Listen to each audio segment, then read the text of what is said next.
Go live. Okay. Everyone, welcome to another Studio Maker Presents Warhammer 40K Rogue Trader. This voice coming to you right now is your Lord Captain, Lucky, and with me as always is my trusty Seneschal, Omega. Hello, everyone. So, we are back with even more Rogue Trader this week. Like I said, it wasn't a long poll. It only popped up over the weekend, but we did do a poll on this, asking people what they would be interested in, because normally, as we've been playing Rogue Trader, quite a few people actually show up. It's a little crazy, in my opinion. It's a little crazy. And so, What's the the joke, but in this case not a joke? This doing numbers, yeah, because it is. it is doing numbers. So we put up a poll, and we did get 19 votes, and actually it was a little surprising. Yes, continue Rogue Trader with the character. We got 42%. Followed up by no, start a new game. Comment of the game you'd like to see at 32%. And we did actually get a couple comments of what people wanted to see. Specifically, we have requests for Sly Cooper 3 and more Ace Attorney. Yeah, that one doesn't. I'm glad somebody did remember it. That one doesn't surprise me too much, as the Rogue Trader vids are probably our fastest, growing streams. Hit high view numbers the soonest. Mm-hmm. We do have a decent number of views on some of the older Greatest Attorney videos. I think the first one of those is at 400 and something, which, considering it was 3 years ago. So the passage of time is an illusion? I don't know, but it's still bigger for now than the RT vids. That one I say for now, because I don't know actually where the legs are in this thing. Me neither. But thank you for leaving your comments. Yeah, so we'll definitely keep that in mind in the future, but we are going to at least start Act 2 of Rogue Trader, at least while this momentum continues to go. And then afterwards, we'll probably definitely do Sly 3 after this, and then we'll see. We'll see. I think the time for spookening has passed, unfortunately, as we are in the first week of November. Mariah Carey has been defrosted. We listen. We always say every year for 5 years we're gonna do one of the big Resident Evils, and then we just don't. Stuff just happens. We'll do them when we do them. We'll get there someday. Remember to fire the live notification in our Discord. Yeah.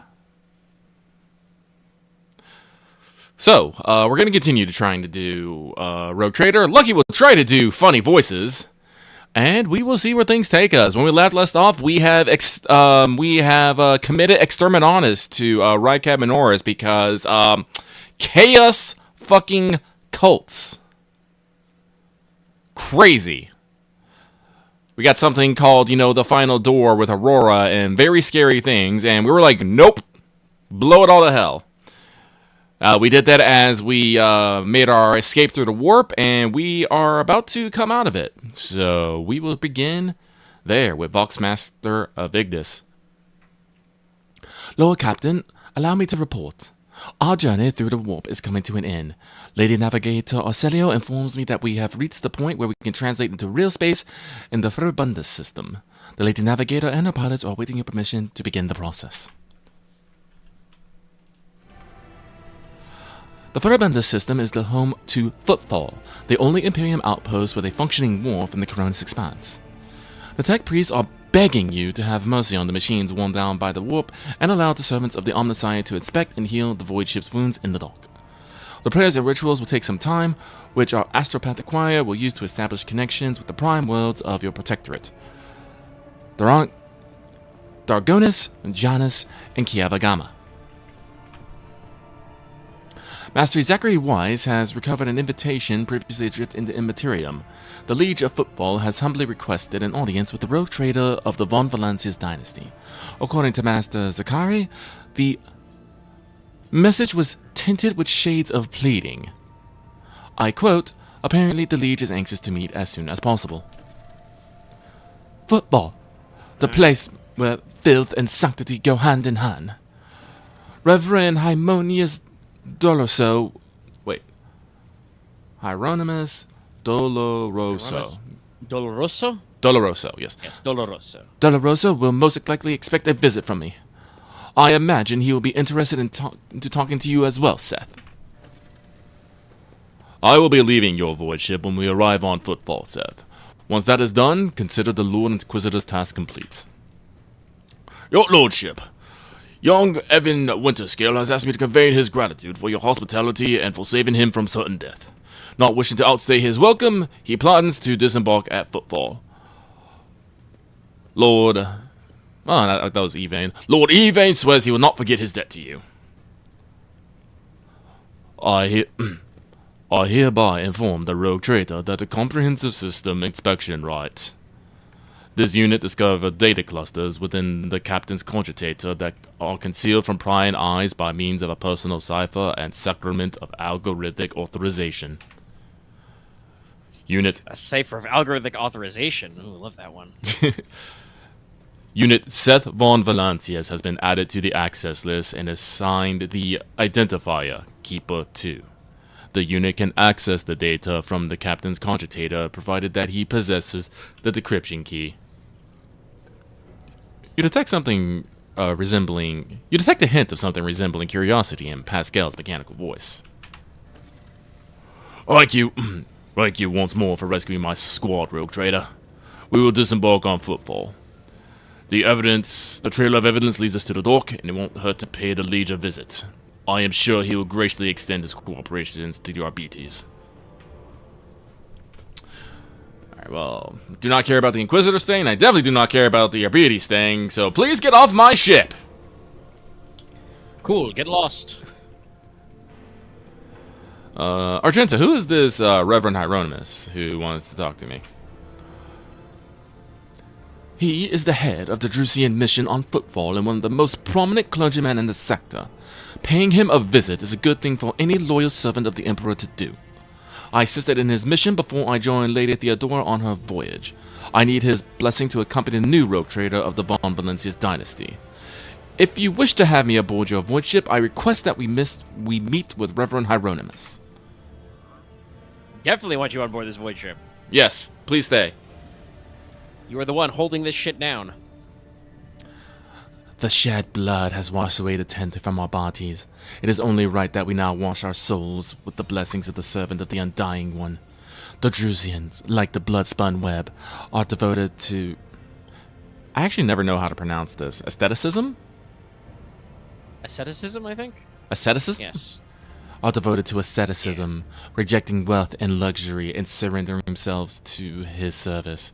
Though their thread is different than ours, the first spinner spoke of them with respect. Alright, let's see. What do I need? Victus, tell me about the system we're arriving in. Victus, where the fuck am I? That's pretty much the vibe. Verabundus is valuable due to its close proximity to the Maw, the gateway to the Imperium. The system is mostly known for Footfall, the main base for merchants, privateers, and rogue traders traversing the Coronis Expanse. Additionally, the star itself is orbited by an Adeptus Mechanicus station, which is off limits to outsiders. Alter Tempium Calixis Extension 17. I'm assuming that's going to be Extension 17. EXT 17. X 17? I don't fucking know. I had the honor of tending to this shrine for a few thousand cycles. I suggest you abstain from visiting it, as most tech comrades at the stations are engaged in meditative calculations that should not be interrupted. Alright, what do I need to know about Footfall? It is the largest port and trading capital of the Coronis Expanse. It has a dockyard that allows us to inspect and repair the void ship, and boasts its own astropathic choir, the Coronis Expanse Communication Nexus. Ought to mention, pirate hideouts, smuggler caches, and forts belonging to a dozen gangs, groups, and factions. In the Coronis Expanse, the Imperium relies on this as its outpost. The fringes of humanity domain rarely resemble its central world, but as so long as Footfall serves the God Emperor, insofar as it can, it will be considered a citadel of the Imperium. Although I have heard that the tithes it sends are underwhelming, to say the least. Well, it is a giant rock in space. Due to Footfall's remoteness, it's developed its own rules and customs. Many of the goods that could be procured there would be considered heresy in the heart of the Imperium, enough to warrant summary execution. Moreover, Footfall is the domain of the rogue traders who transcend certain Imperial laws by virtue of the warrant they bear. I see. So we probably don't want to stay there over long. It's just a brief stop. What's next after that? As soon as we resolve the issues plaguing the ships and establish contact with the key worlds of your protectorate, the time will come for your Magnae Accessio, the official ceremony of donning the mantle of rogue traitor. It's mostly a formality at this point. You already possess all the privileges granted by the warrant, and yet it is a major milestone in your personal history. The moment your name graces the list of heads of the Von Valancius dynasty. We are all looking forward to the day, Lord Captain. So, why would the Liege of Footfall want to see me so badly? He probably needs you to do something. Not you personally. He wishes to meet the rogue trader of the Von Valancius dynasty. Tokara does not know about Lady Theodora's death and is simply seeking an audience with the powers that be. My gut is telling me that there must be something very wrong on Footfall if our astropath managed to read such strong emotion in such an anodyne message. We have no information, Lord Captain. The broadcast from the Footfall Astropath Choir was the only missive Master Zakari has received lately. Ablar, do you know anything about the Liege of Footfall? What's his dirty secrets? Sorry, I'm looking at this. Yeah, I'm working. Vladame? Vladame? That's certainly easy to say if we say it that way. I'm just gonna go with Vladame. Vladame Tokora is a very peculiar young man, considering your upcoming conversation of baptism in the fire of Footfall's political arena. Such things are not spoken out loud, but Liege Tokara is the appointee of the Kasbilica mission, the largest robber baron crime syndicate in the Calixis sector. They specialize in the coal trade, the buying and selling of all kinds of Xenos rubbish. Footfall was previously run by a leader who did business with several criminal factions at once, but he suffered an accident.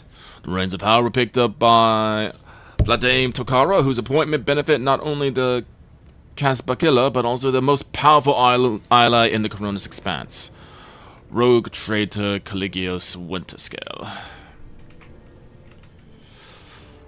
Vladame is a slippery yet very cautious fellow. He does not usually beat around the bush and does not play mind games. Perhaps more importantly, he is no fool. Fools do not rise this high in the Kasbelican hierarchy. Keep all this in mind. You are a rogue trader. You stand above him in status and wield considerable power. Having said that, history has seen cases where the Kasbelican barons, Jesus fucking Christ me, cross swords with rogue traders and have emerged victorious. Do not forget that, and remain vigilant.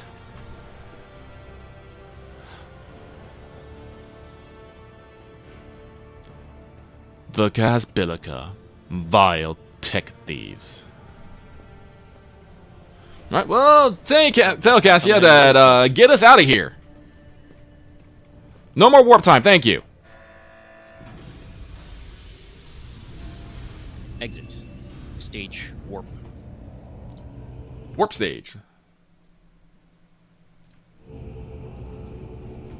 Victus begins issuing instructions. The master ship appears to be changed with her every word. The bridge is set into motion as hundreds of people start to prepare for the shift to real space, and measured chanting fills the corridors to safeguard the vessel and its crew. Victus turns to you again. One more thing, Lord Captain. No one on the station knows about Lady Theodora's demise and you inheriting the title. Liege Tokara will be informed. It is required so we can use the dock, and besides, he is expecting a personal audience with the rogue trader. He will not meet with an unknown person with unclear standing. However, there is still the matter of announcing your arrival. You can either arrive on the station with the proper pomp and ceremony, or can choose to visit it incognito. Tell me in detail how these choices will benefit me. Classic. According to Footfall's unwritten laws, rogue traders enjoy special privileges that exceed even the power of the Liege. However, they may choose not to exercise those privileges in certain situations.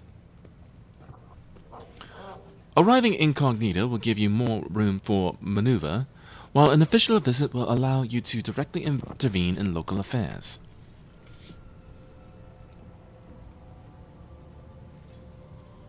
I shall explain, if you do not mind. As per this unwritten rule, every rogue trader arriving at the station has the right to veto any of the Liege's decision. But there is a catch. The Cronus Expanse is home to several influential rogue trader dynasties, and footfall is where their interests intersect. Of course, this does not prevent certain personages, namely Calixto Winterscale, from subtly pulling the strings in football. If you, as a new rogue trader, start your career with an official landing and parade in your honor, the other dynasties might see this as a gesture as a newcomer challenging their spheres of influence. I do not see that as a bad thing necessarily. Old Man Winterscale may take slight offense. Chorda will be put on her guard, but you have just risen to prominence and and most people in the Cronus Expanse have not even heard about Lady Theodora's departure yet. It must be made clear that the banner of Von Valentius soars as high as ever. If I may, I would recommend arriving incognito. You have plenty of opportunities to savor the sweetness and the burden of power, but right now is the last time you can take refuge in obscurity. This way, your arrival will not draw much attention, and the people will treat you as a person and not the almighty sovereign anointed by the Emperor. It could turn some situations to your advantage. Personally, I like incognito. The less I'm known about me, the better. Yeah, you know, we're not making a big deal out of it, but we are kind of, you know, in the middle of hot pursuit. Yeah. We're looking for that doggone done, doggone did traitor.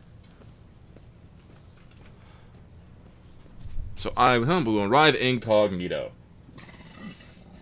Plus, you know, it's the old when in Rome thing. Mm-hmm.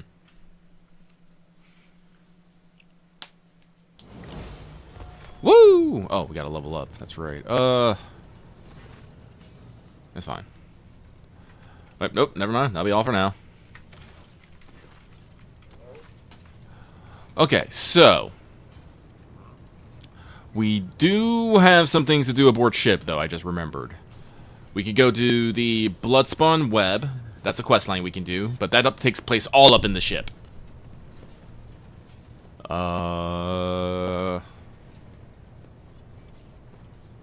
Yeah, actually, yeah. Let's do that. Let's go below deck. We have not been doing much below decking, though the very early tutorial stuff was all on ship.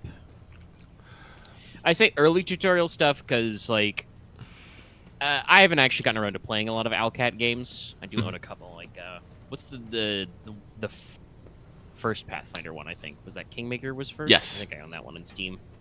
Unknown number of any possible DLCs and other shit, but I haven't really played them.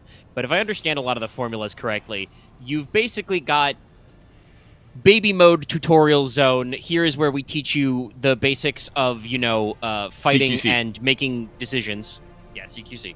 The basics. You got to remember them. And then the quote-unquote Act 1 of the game is also effectively an extended tutorial of, like, yeah, you can die, but, like, you can't even leave the solar system yet. So, like, we're not expecting that to happen. You gotta collect a bunch of random misfits and figure out, you know, what's going on in the world. And then the bulk of the action is the Act 2, which is how actual 3-act structures work. Most of the action is supposed to take place in Act 2.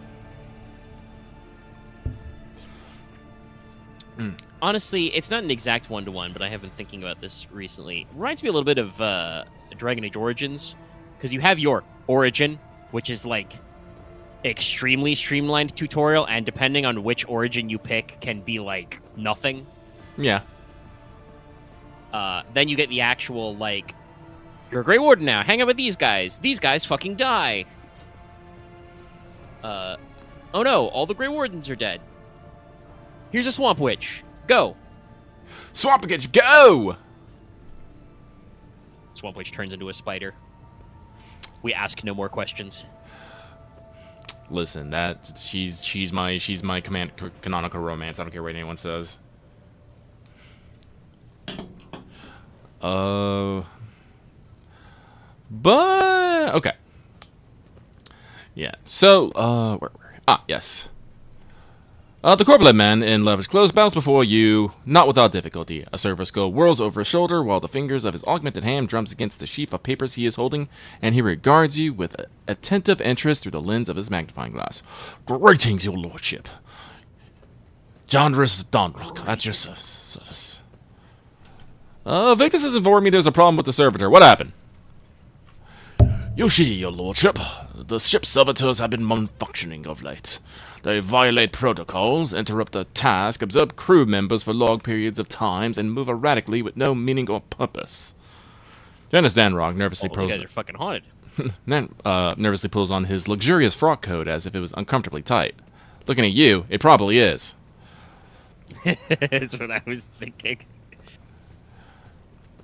Had it been a routine technical fault, I would have decided the fate of these servitors myself, but I deemed it necessary to notify you. I do not wish to hide such irregularities from the Lord Captain. If you wish to observe the servitors' unusual behavior before you decide to fight, this can be arranged. The majority of the defective units have been delivered to one of the storage compartments pending your decision. Pascal Hanuman has expressed an desire to be present during the inspection, should it be carried out. I suppose the expertise of the esteemed Magos I may come Magos, yes. May come in handy. I wish to take a look at these servitors before deciding their fate. As you wish, your lordship. Would you like to engineer some to accompany you? Yes, I would. As your lordship commands. So this is when we do basically the little choose your own adventure sections where we just kind of read and make our decisions based upon that. We had one back on Rycat Minoras, but due to my character's particular negative thing, I didn't actually get to make the choices here. This one shall... Yes. So, when his lordship arrived on the scene, he found the servitors in the same position that he also assumed after they'd been corralled into the bay, all standing in a long spiraling line and facing the center of this strange formation. The moment his lordship crossed the threshold of the bay gate, their body jerked into motion, all as one, as if obeying a command. The servitors turned to face the Lord Captain. The technomats tasked with overseeing the defective units even reached for their weapons, but then the servitors went still just as abruptly, staring at his lordship with vacant eyes. All present held their breath. Disturbed by the sight, we waited for the Lord Captain to speak. His lordship, Seth von Valentius, demanded a report on the defective unit's status from the technomats. The technomats' long-winded and detailed report could have been summarized in a single key point. Despite the servitors' abnormal behavior, they were still quite capable of carrying out their task, and therefore the circumstances did not call for their attention. Their deletion. Blah. His lordship, Seth von Valentius, gestured for his engineer's prime to study the servitors. The engineer prime slowly waded into the motionless ranks of the servitors, peering into their faces and checking their readings. There was no haste in Pascal's actions. With mesmerizing diligence, he inspected every unit in his path, and the Baharic prayers were his companions in this investigation. The examination confirmed that the technomant's initial hypothesis, the servitor souls, or rather, the souls of the purple they were, had awakened. Not yet fully conscious of their past and present, these half-machines can nonetheless feel primitive emotion sensations such as fear and pain. This undesirable consequence of charlately performed lobotomy is most rarely observed, and yet, for some unknown reason, it occurred in every single one of the servitors gathered in the bay. Fucking haunted.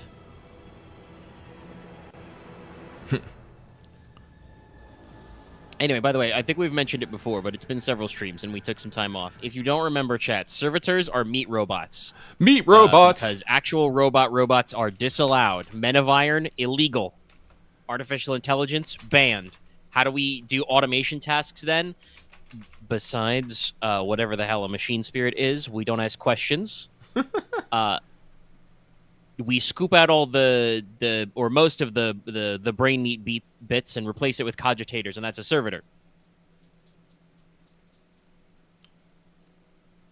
They're a little corpsey, but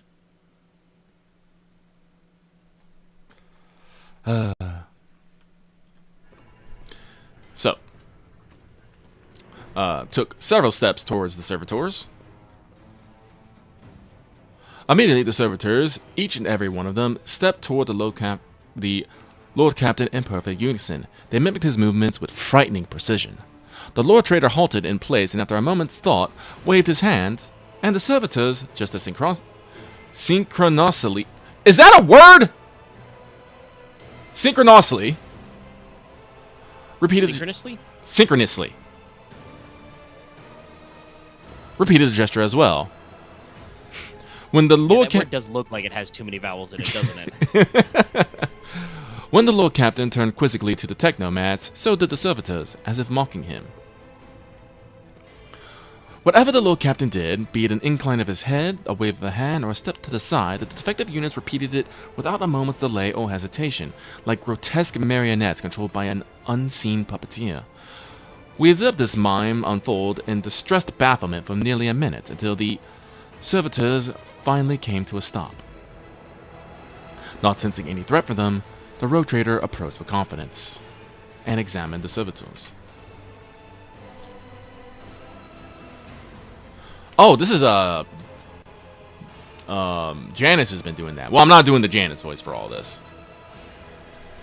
As High Fictorum, it was I That'd who... be good, because, yeah, No, go on. I'm trying to at least save some of my voice. As High Factotum, it was I who had prompted the entire inspection, and thus it was my duty to follow the Lord Captain. As we stepped closer, we noticed a fascinating irregularity. The servitors' pupils, normally still, were shaking wildly. Their bulging vines were pulsating under their copper collars and inscribed with their past offenses, as if those mindless half-machines were locked in a perpetual state of extreme tension. A visibly shaken techomat behind us proposed that the human souls had awakened within the servitors' bodies after a long slumber within the lobotomized brains. Formerly bereft of intelligence, they had attained awareness, feeling, and understanding. After a pause, the technomat added that the servitors used to function properly and that no one has been able to explain the change in the behavior.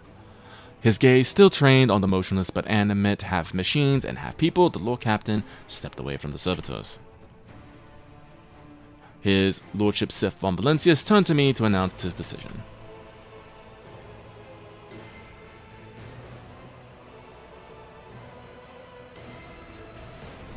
So we get an actual choice here. We can dispose of the servitors so that their human souls may find release of torment, which is the iconoclast one. Dogmatic, send the servitors back to toil as they have toiled before, as they have not yet paid dues for their crimes and of their past lives and thus do not deserve clemency. To destroy the servitors for what was happening to them, spore horrific heresy. To leave the servitors to the work, for it was nothing in their behavior that the Lord Captain found alarming. Well, they're awakening right now, and that's probably not good. Yeah, I was gonna say, the decision to be like, leave them behind. The Lord Captain found nothing about this alarming. Well, I'd be concerned. I'd be concerned. Also, I love the thing they're talking about their fucking... They have not paid for their fucking past crimes. I'm like, okay, so when they pay for their crimes, do you, like, unlobotomize them? No. Yeah, I know. This is very correct for Dogmatic, but it's one of those funny corrects. Yeah. Alright, Iconoclast.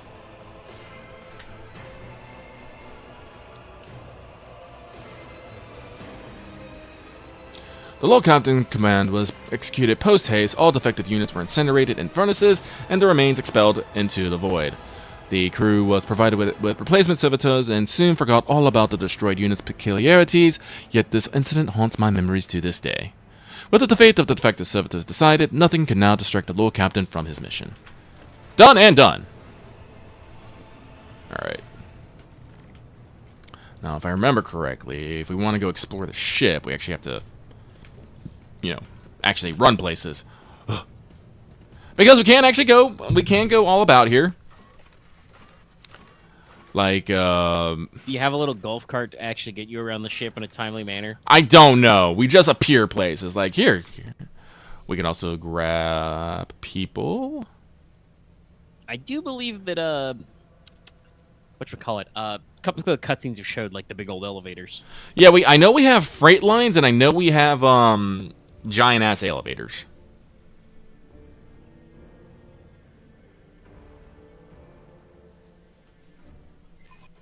Honestly, it reminds me of Space Marine 2, how, while they do a very good job of getting the scale correct, if thinking about it, the portrayal of the Space Marine strike cruiser is pretty small, because the elevator's decently sized. You can fit, like, a squad of, like, 6 space boys in there. 6 blue boys. Which they're Space Marines, so that's quite a lot of space. But there's only 4 decks in the actual game, so you get to go from, like, quarters to the command deck, and then to the launch deck in, like, 5 minutes tops. Mm-hmm.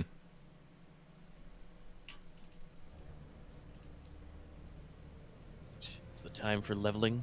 It is the time of level. I think this is the last level in the Archetype Officer, so we're going to the Tier 2 ones here, next level. Neat.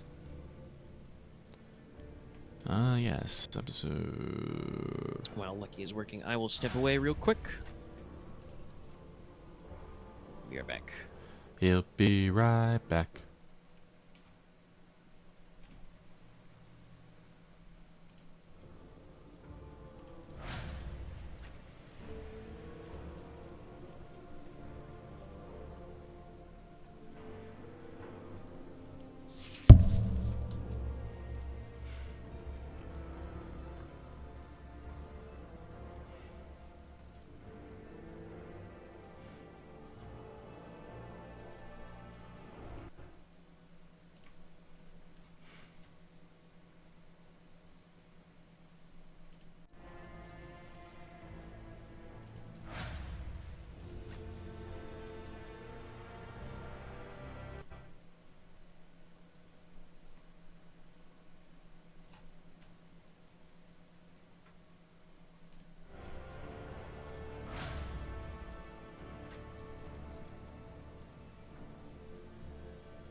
Oh, I'm an idiot. I keep trying to hit the damn...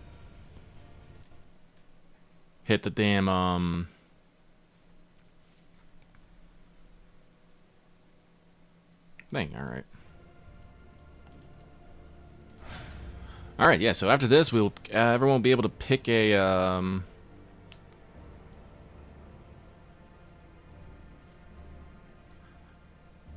thing. Honestly, I do think that when I started another playthrough for my 1.5. Normally, everyone basically says, go Arch Militant or Executioner or something. I think I actually might try Vanguard. For Abelard. Give him a shield. Make him all defensive as fuck. Is that optimal for doing more damage and going often more times? No. But I'm not trying to play this game on unfair, which is literally just a numbers-breaking game. I think I've talked. We're trying to have a little fun. Yeah. Like I said, we're just playing on normal. Like I said, I do think some people, I think, God, sometimes I think difficulty options are a mistake. I really do. Yeah, I mean, it's one of those things that's kind of like, you're in trouble no matter what you're doing, because, like, if you don't have difficulty options and you just have the one difficulty your game has, and it's like, well, it is what it is. So, like, if you don't leave room for adjustment in there, whether it is actually straight up difficulty settings or, like, adjustments and things, you're gonna have people, bounce off your game who might otherwise be interested in it. And also, you can still cultivate an elitist tone. Look at FromSoft. It doesn't have difficulty levels, and people are like real. Like, you'll get shanked in the street if you suggest that they should put difficulty levels in. Still, it's true. Conversely, as you're suggesting, RPGs and other games like this that have difficulty levels is like, oh, did you play it on easy? Baby mode. Did you play it on anything except insane CBT, destroy all your bone melty difficulty? Well, you didn't play the real game. It's like, no, guys, there's 5 difficulty options for a reason. Hang on 1 second. I gotta go see what the dogs are barking at. What the dog doing? All right, Chad, it's you and me.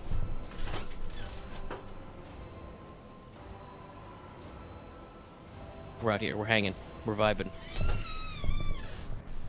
Professor Edelbert. I don't know if we've seen that guy before. Actually, absolutely nothing. This is gonna be great. Barking at ghosts. The ghosts haven't clocked out. They haven't realized that spooky season is over. Mariah Carey is officially defrosted. All ghosts have to go home. It's the rules.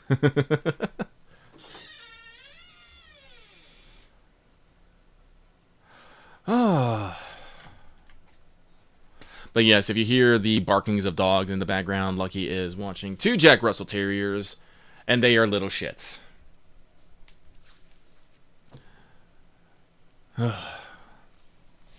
I have taken some steps to hopefully keep them from barking their minds out, but apparently they'll just bark for no reason. It's gonna be great.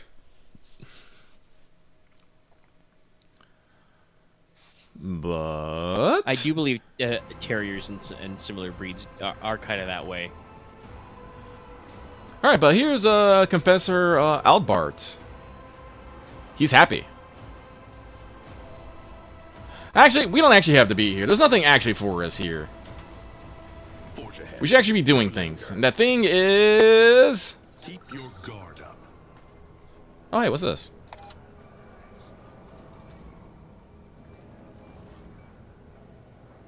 What?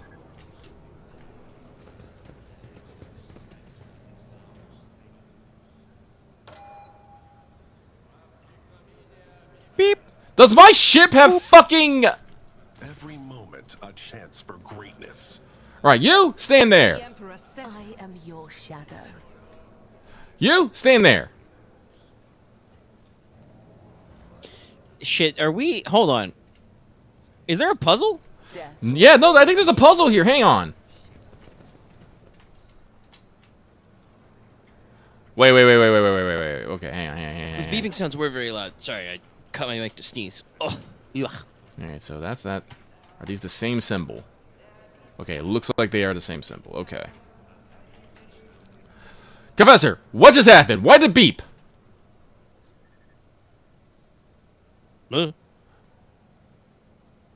Open the reliquary with the power mod. I wish to wield it myself. Ah!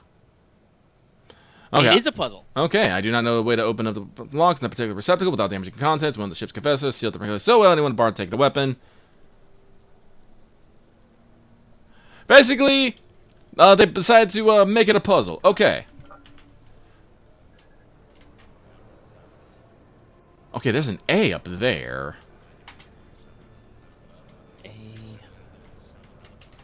Whoop. Thanks, camera. So that's probably one. That's probably one. Okay, so Abelard, stand on that. Okay, it is beep saying we did it. Okay. Whisper and be heard. Follow my steps. Kabbalah, you step on that one. No, okay.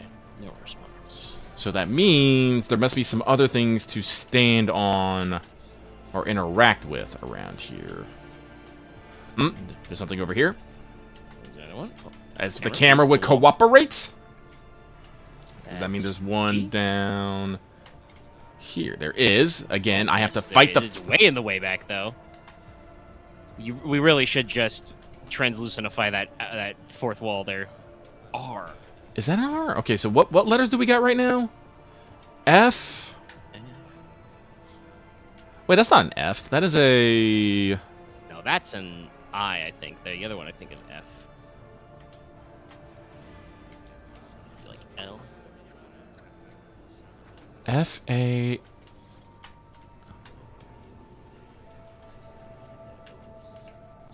Look no further. I'm listening.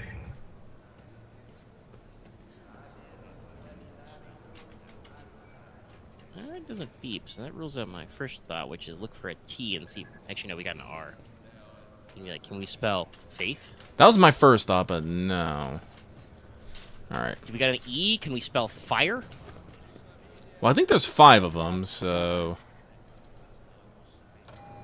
F? I mean, if there's only so many combos, we can brute force this. Yeah, let's see if we hear another beep. No, okay. We are the spearhead of the Imperium. March ahead. Affer? What advice do you seek? Ready for dating. Jotting down all the ones. What is that, an A? Oh, that beeped.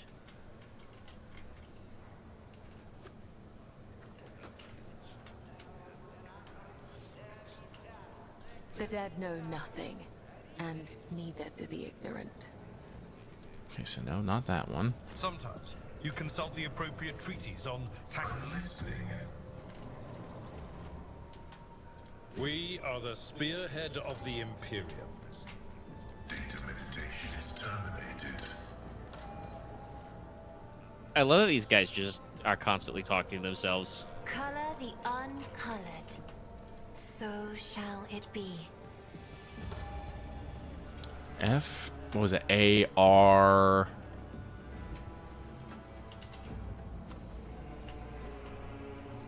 I'm restless. Ah! I woke up with a feeling of wonder, as if a field of flowers was blossoming nearby. Look no further. They fear to look at me because of my appearance. I fear to look at them because of their... You are authorized.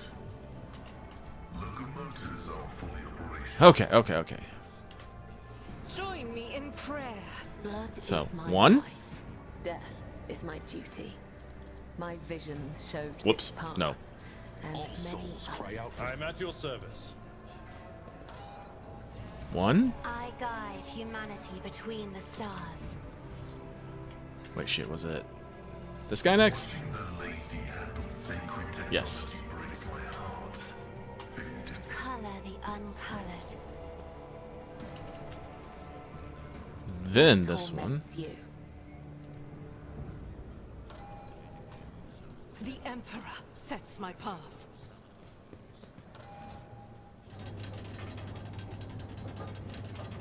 Keep your senses keen.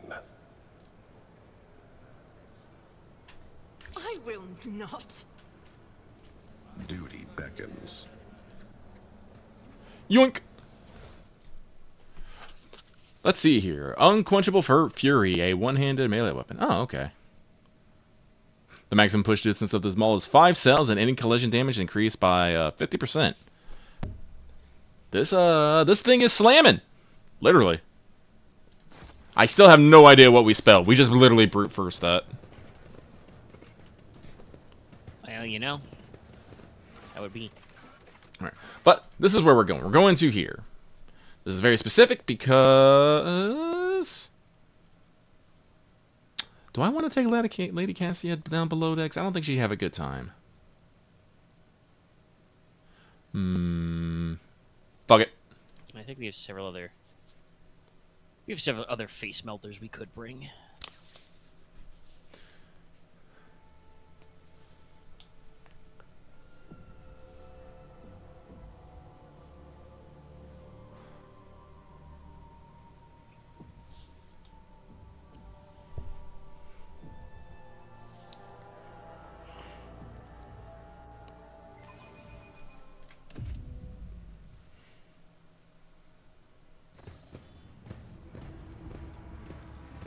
It's me!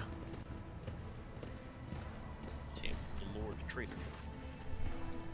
The Lord Rogue Trader, the Lord Captain. A sturdily built man with an augmented jaw stands at attention. The dark circles under his eyes speaks to many sleepless nights, but his voice is loud and spirited.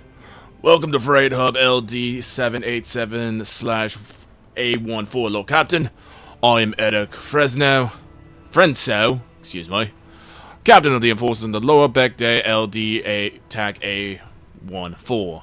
The Master at Arms has assigned me to be your liaison during the duration of your stay here. Lord Captain, would you like to inspect the control room or to begin your search for the Temple of the Bloodspawn Wed? He says the last part with obvious concern.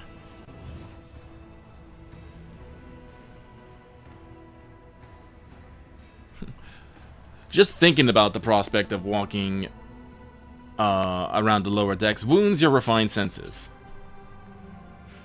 Yes, noble blood runs through my veins. Your mind conjures vivid images of filth and poverty hanging in the air, seeping out of every crack, gnawing their way through your skin. Seems you're prepared to prevent it. How do you start back? No, I was coming now. Master at Arms ordered us to be on standby after the Bloodspawn Wed openly invited you to visit the temple. We have been awaiting your arrival every day since then, Lord Captain. How are you prepared? Well, we're always prepared. Do you know how to reach the temple? Do not. No one knows. Why are you worried? Is there something wrong with this compartment? Lower deck is not suitable for someone on a station. Blah, blah, blah, blah, blah.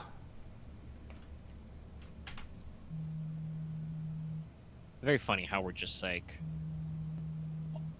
all the lower decks. Hold on. Thought 1 second. I'm getting a phone call. It's getting a phone call, chat. What else is that one? Maybe it's one of the dogs. Dog on the phone. The phone specifically for dogs. But yes, I was gonna say it's a little funny that like everybody's like, sorry, yeah, the lower decks, and you know, it's like ships in 40K are very large, but it is also your ship. So like, are you truly not supposed to know, to see? It was wrong number. Rip. It was not Dog Fort. It was not Dog Fort. There's an ancient one for you, chat.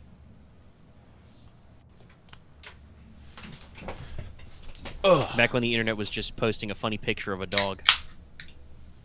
I mean, the internet is still just about posting a funny picture about a dog. At least my internet is. Lucky likes to follow such accounts as out-of-context dogs. And out-of-context cats.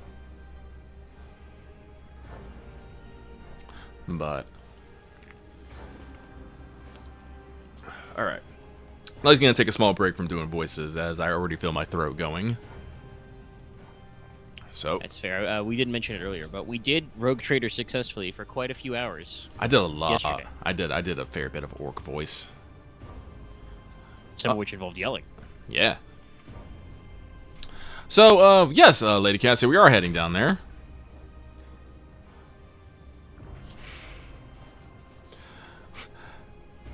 To put it bluntly, even though the Bay performs its functions well, even the more civilized sections are loyally selling in discipline. I haven't been assigned here recently, so I haven't had time to straighten everything up. Since we will make serious changes, I am not inventing excuses. As the operators are, I'll accept full responsibility for what takes place in this compartment.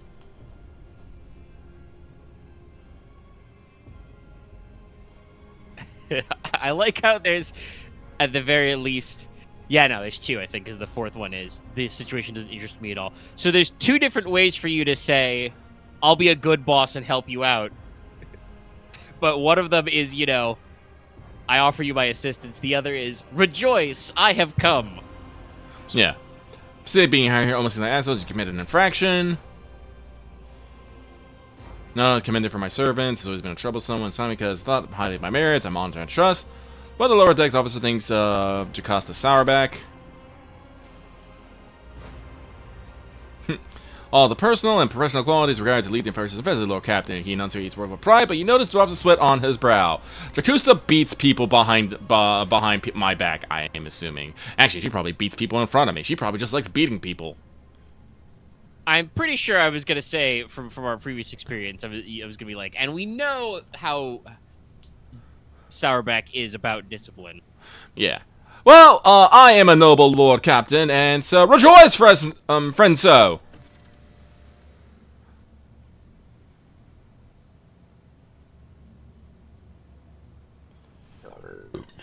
Stream cost of the freight trades. Yeah. But has a presence on this compartment, yeah?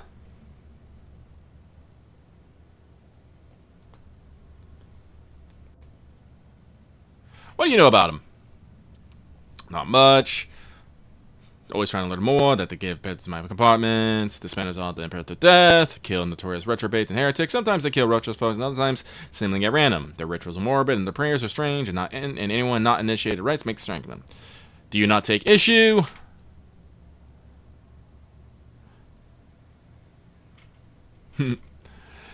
Yes, please speak of the death cult, as I have a death cult assassin on my left here. I have Argenta over 1 and Cabela over the other. This is good. Yes, as God intended. I mean, I at least appreciate this guy. You know, he's just like, oh no, absolutely, I do not like them, but the rules say they can be here, so.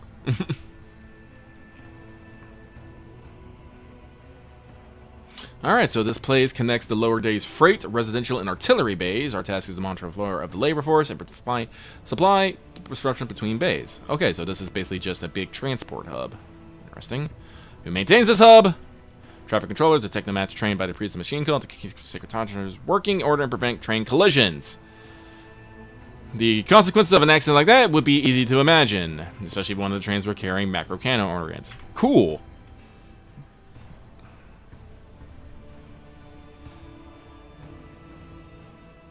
God damn. Also employed here is an enforcer guard, a team at Inferni, the clerks to keep the cargo records, and a Medicaid officer, a fine chap whose medicine of choice is a bullet. May the God Emperor forgive him. Jesus. Not every void ship can boast its own railway. Usually higher class ships are the ones that get trains, but it's far from the greatest thing Richard could see done. And credit goes to Lay Theater's predecessor, who was on order from the Depth of Canissus. Assisting the birthing of this miracle of sacred engine from the womb of the dynasty's flagship. Interesting. What is the situation on the lower deck? Most of the locals unload train and source provision. We get maintenance jobs and more capable ones to preserve our reserve workforce. Whenever the crew are lost on decks, we refine replacements among those rats. Never hand to hands or anything else, there are always more than enough volunteers eager to work for rations. They even queue for jobs. The rabble cause you no problems, I hope?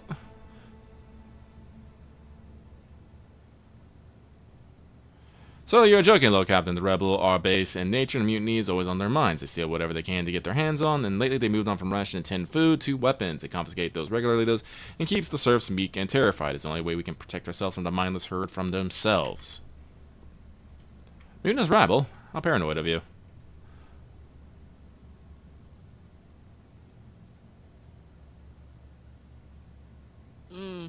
Another thing that the bastards do on a regular basis is build their shacks in front of the service tunnel entrances. That has delayed the arrival of furnace brigades during several emergencies and caused air and power supply problems in adjacent barriers. We burned those saboteurs along with their shacks, but they just keep pressing on regardless.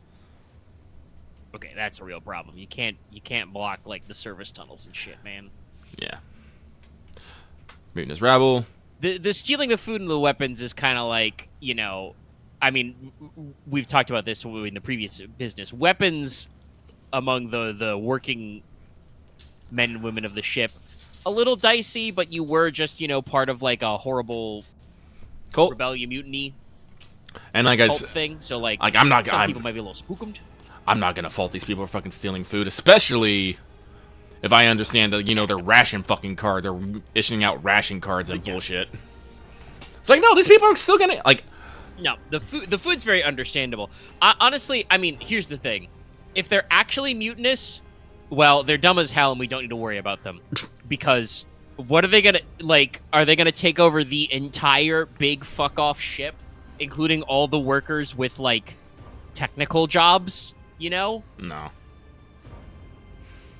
But it also could just be that they're, like, a little spooked because space fucking sucks. Yeah. But yeah, no, you can't block the service tunnels, man. If you're causing like air and water outages or like stopping the Infernus Brigade is the firefighters. Yeah, no. No, it's, well, because people down here probably breathe without a fucking care.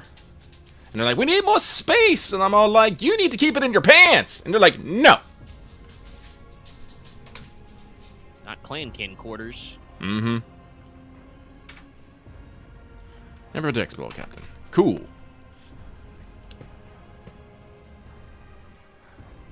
Like, I can... Nah, shit's probably still fucked down here. Also, Well, I do think believe that that's part of the reason why you're in free fall is your Mechanicus, you know, your Mechanicus cult guys are like, please, Lord Captain, the ship needs to rest. It's real fucked. Well, what's in the box? Obviously, it's all yours. Behold, a mark.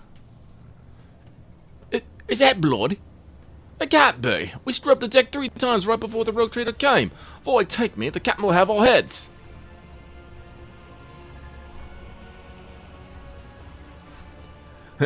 Look at the mark, look at him, look back at the mark, look at him.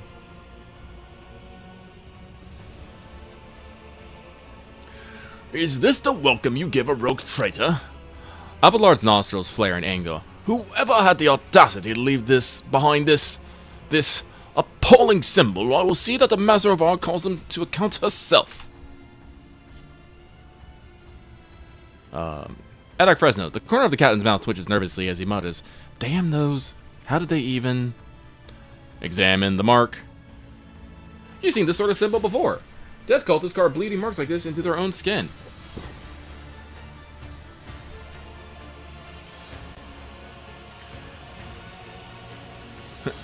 Cabela carves the same symbol on the back of her hand with a knife and whispers to prey.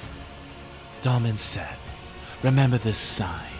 It is the beginning of your quest, the first blood trail. You know what this mark is? It resembles one of the symbols associated with the blood-spun web. What was it called again? The Song of Trailing Blood, I think? It's a prayer familiar to many of this compartment. We hear the spinners say it when... Well, they perform their signature acts in service of the Emperor. Signature acts makes it sound like a fucking amusement park. Ah, our signature attraction. Death! Murder death. Blood murder. Fresno takes a deep breath. The soundless shadows sank into the dark. Slash feet crescendo, a fatal dance. Blood song and tempo, each ed and echo. Twin oaths to death throes. Now on her sacred blood. As she once trod the back of foes. Tread countless souls, but no one who know. Why would they leave this mark here? Something to inviting you. Visit the temple, maybe get your attention. Apologies, Lord Captain, I'm no hand. They're disturbing riddles. You memorized the verse. Why? When I took up my post here, I made sure to familiarize myself with all the peculiar qualities of this compartment. As soon as I heard about the voice decided to investigate, I questioned a number of people who followed the Bloodspun Wind. I was trying to figure out if there's anything pernicious about it, and eventually I learned the whole thing. He frowns. The words are certainly strange, but nothing's worse than that, it seems. What is the Song of Trailing Blood? From what I can tell, it is something like a prayer with several verses that tell all about the life of one of the cult saints, Arane, or the matriarch spider, as they call her. So I'm invited to follow a trail of bell. It seems I accept the spinner's invitation. Woo! Hope you find what you're looking for and return to the upper deck safely, Captain. That's gonna be me. Alright, tally ho! Open the door. We got shit to do. Don't you love it when the murder death cult fanatically loyal to both you and the God Emperor of Mankind leave you little puzzles to solve in your free time? To be here, I am not even sure what is making me more nauseous. These horrid colors, or the smell. Oh, by the way, I do want to point this out. I have a debuff. Disgusting. I suffer -10 penalty to all skills. A foray into the world of lower decks is a great trial for any highborn figure.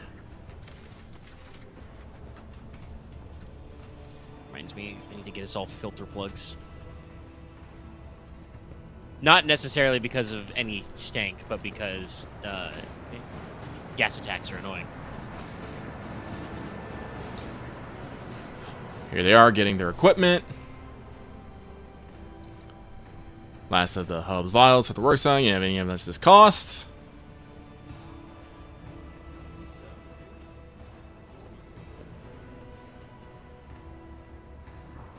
There, 57 ration cards. That's all I caught, I swear.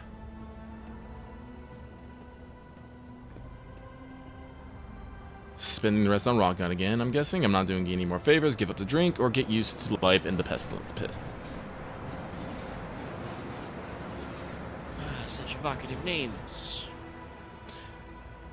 I hope you get hit by a train.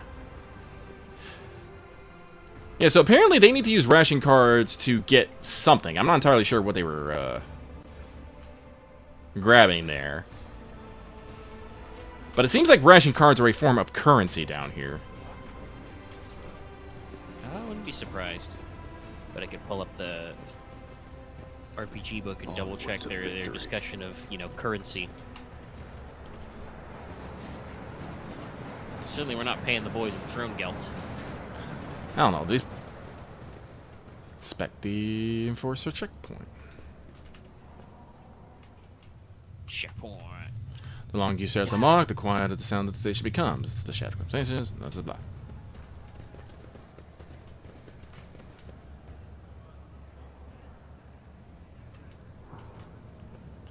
Let's see here. F5. Make sure we quick save.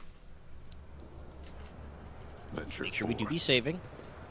Okay, as you can see, we and have replay a little bit of the conclusion of the act earlier, chat. Mhm. Off screen, obviously. You can see there's the rabble down there wanting work and being pissed that it's not happening for some odd reason.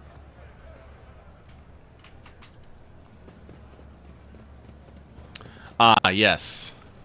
Remember they talk about how they had to, you know, burn things down? Well, here we are.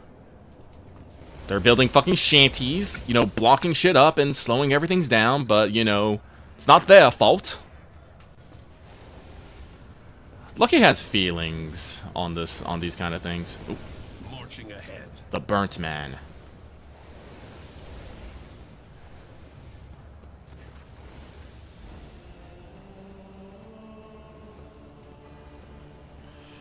Mercy, please save me. The young man gasped through air through his burnt lips, slipping out of delirium. His skin is dripping from his gaunt body like melted wax from a cannon. His eyes summon a tech live clear field with pain stare at you from the caked lids. Who are you and what happened to you? I think he was set on fire, Lord Captain. Yeah. You know anything about this mark next to you? Spinner came, painted the symbol, then he gave me water and whispered say verse. He told me to memorize it and recite it later so help would come, and here you are. Then I should...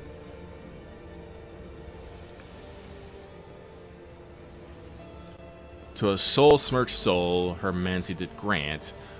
Last breath express,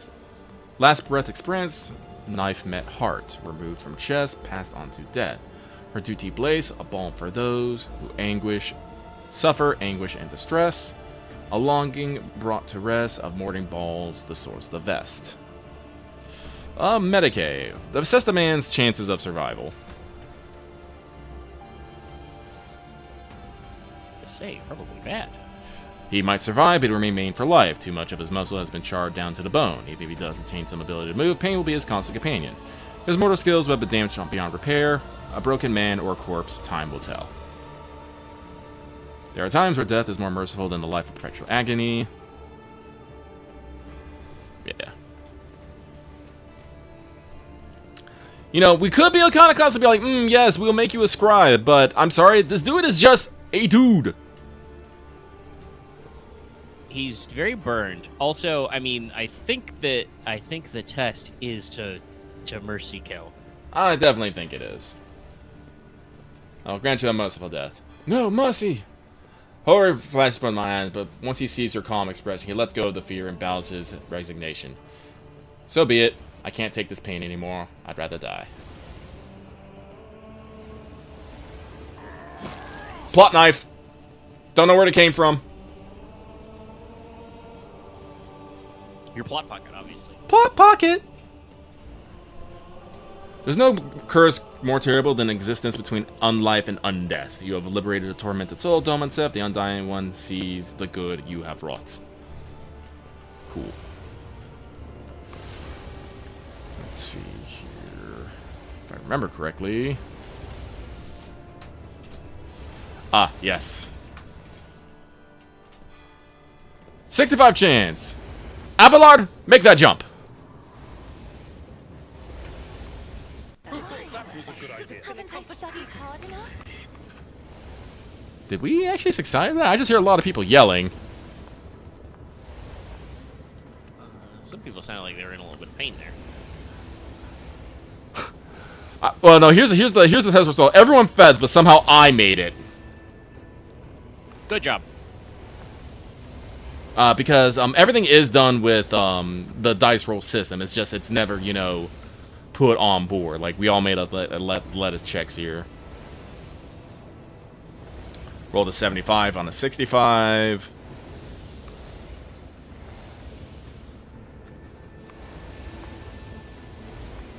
Wow. But we made it. Give me the goods. What is this?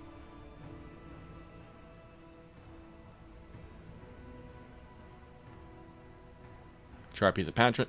Ah, yes, ration cards. Here we go. A greasy stack of portions entitling the holder to one portion of rationed protein and a mug of water. A singular mug of water. Bro. A soldier would have been disciplined for such a performance.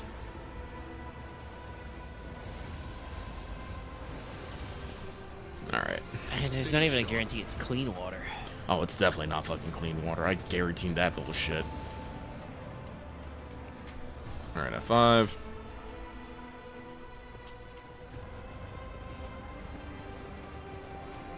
Alright, what's going on here?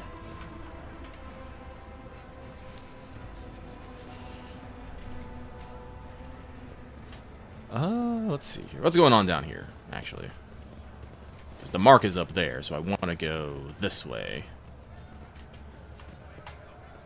Because I'm the type of I'm always the person that's all like, you want me to go this way? Nah.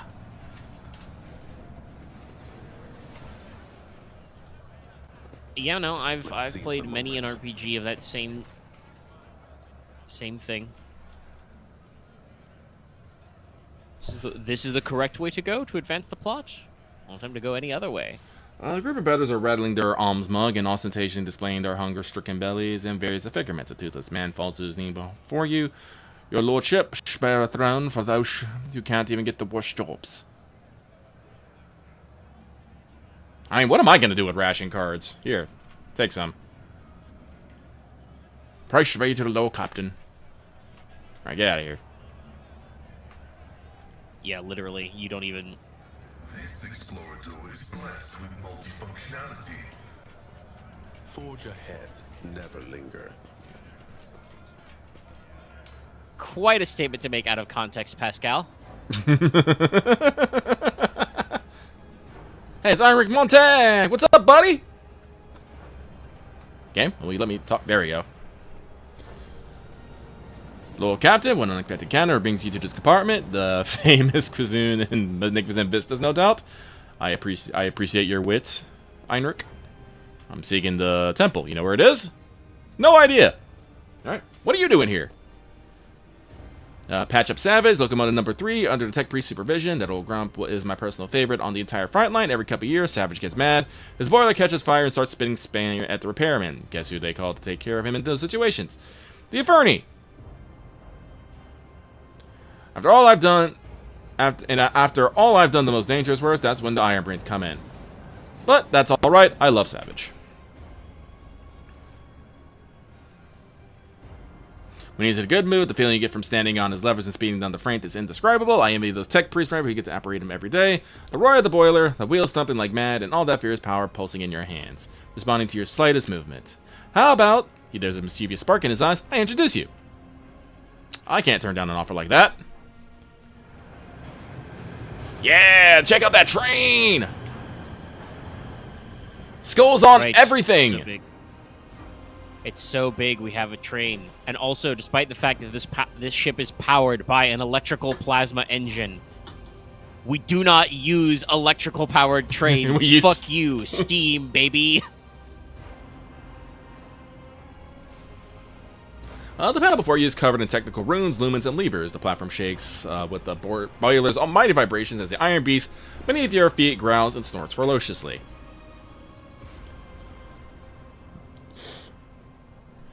Heinrich squints contentedly and whispers the litany of ignition before turning to you. The machine is angry and refuses to obey. Right now, Savage is powered only by auxiliary maneuvering engine. We will need to start the main rotor if we want to take a trip down the freight lane.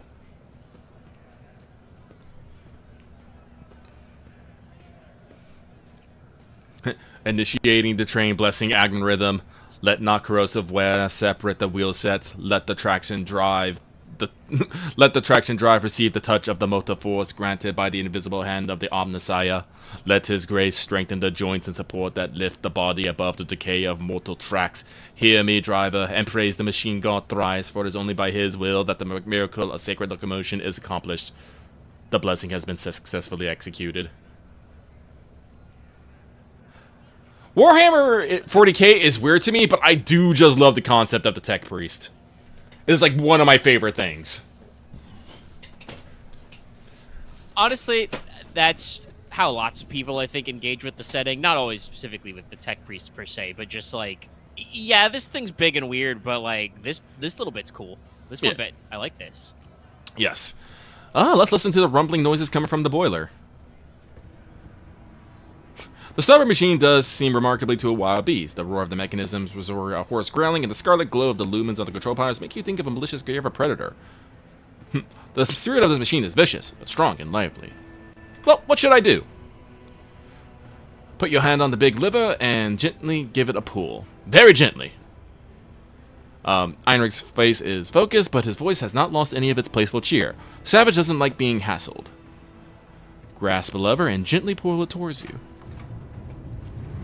A few erratic jolts shake the platform, and an indignant growl emits from the depths of the machine. An intense shudder passes through the lever and into the palm of your hand, and there is a strange feeling of emptiness in your stomach. Savage's fire heart is stirring.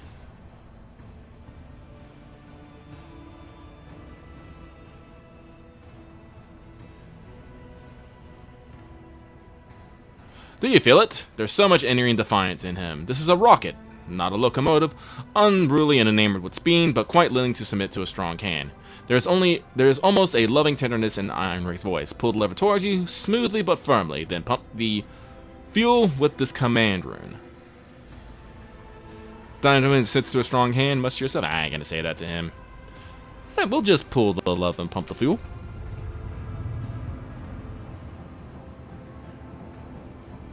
Train stuff. Yep. A large explosion, a new explosion inside Savage's shakes his iron body, causing your eyes to see double from the vibration. Now you're feeling his real power. He can run down the entire freight lane in a minute, given a chance, and kill everyone who rides them at that speed. Now try applying some thrust to the main rotor. Grab those paired levels and give them a firm tug. Reach for the ornately carved levers and awaken the beast. Tech, you succeeded. A torrent of steam bursts forth from the slit in front of your face, but Heinrich definitely covers you with his shoulder. A moment later, you realize that you cannot hear a thing, or rather, you can only hear one thing, the roar of his engine, triumphant and powerful. It looks like Savage has agreed not to kill us both. His tech priest guardians will be pleased.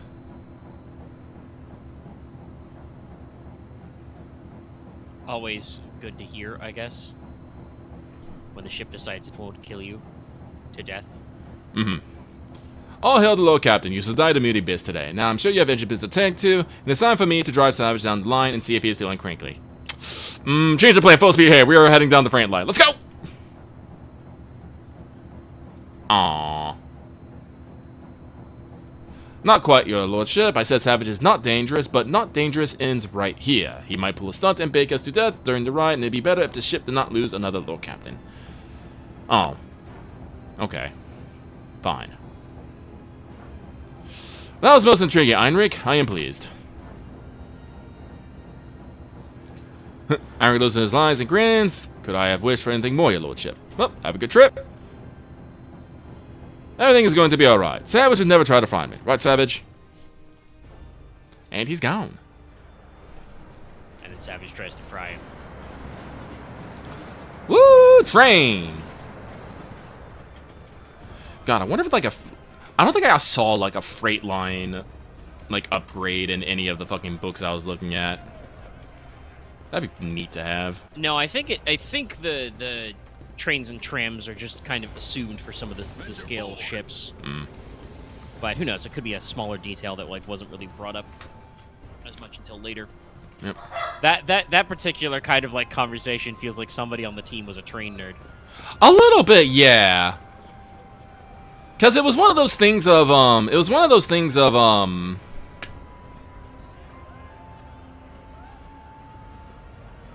like I said, it was very wordy and in-depth for something that was, you know, very little. Alright, let's hang out with this flute player. Group of gawkers are crowding around a makeshift stage, watching a strange duo perform. A man with an odd-looking goggles pushed up his forehead, his hands wrapped around in warm leather gloves, play a tune on a handmade flute. Next to him sits a stack of crates supporting some sort of game board. A scruffy rat is rolling small glass balls around the board. Several workers empty their pockets, start throwing ration cards, bolt nuts, and even a few power panels into the small chest next to the board. The flute player winks at the crowd and switches to a different tune.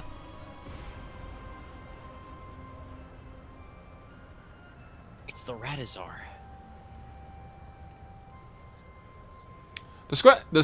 The rat squeaks excitedly and starts rolling the cone for balls the players have chosen around the maze of tunnels on the board, but not a single one reaches the goal, a hole marked with a red circle. The rat just rolls all the balls off the board or into dead ends. Once the first group of players gets their hopes dashed and leave, empty-handed, new workers immediately take their place. Why is it only... Hang on a second, do what? They fear to look at me because of my Cassie, what? Isn't your awareness a lot better than that? At them because of their Yeah, your rotten awareness is coloured 80. Why was that souls. so bad? Oh, wait, it was because I only had...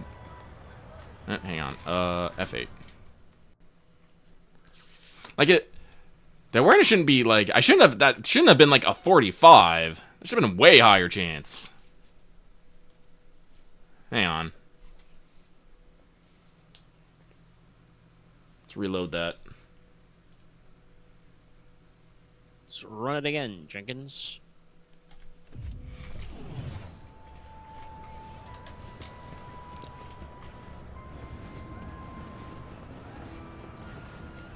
Watch the game, continue. Why is it only 45? Yeah, it's based to you for sure. Yeah, why is it based for me? It's not supposed to. It's supposed to do your entire group. Well, let's try again. Oh, I succeeded that time.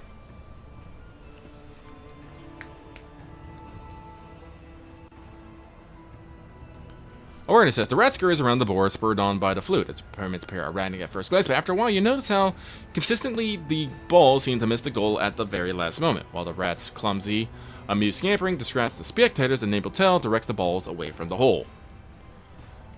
Fellowship, listen to the tune. Yeah, obviously it's a scam. Yeah, it's a scam.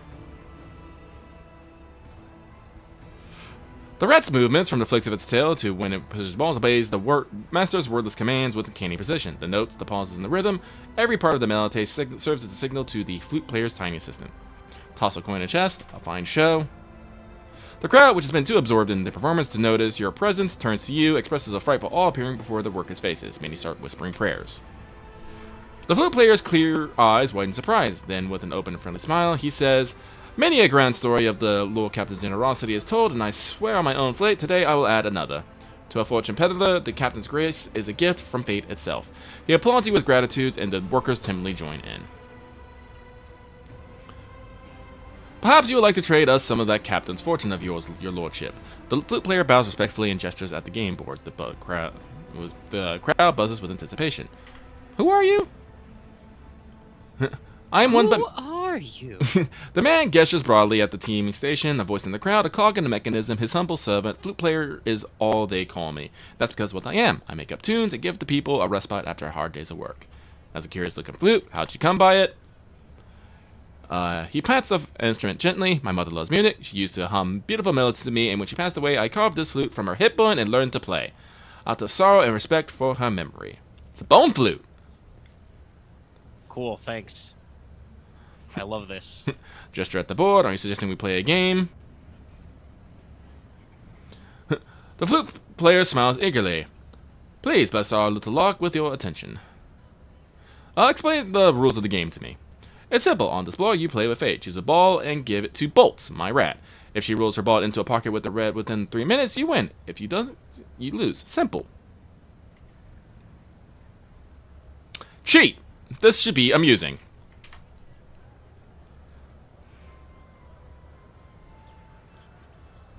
The man readies his flute, and the rat dives under the board. You hear clawed feet scrabbling around against a crate, and in a few moments a green ball pops out of the center.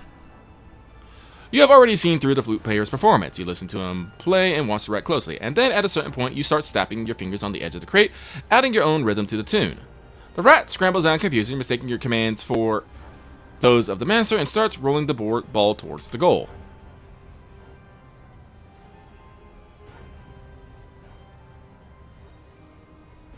When the ball drops into the red hole, a few impressed whistles come from the crowds, and the flute player laughs heartily. Cleverly done, your lordship. Well, I had no doubt that you would be a worthy opponent, and your strategy, I think I'll keep it in mind for my future games.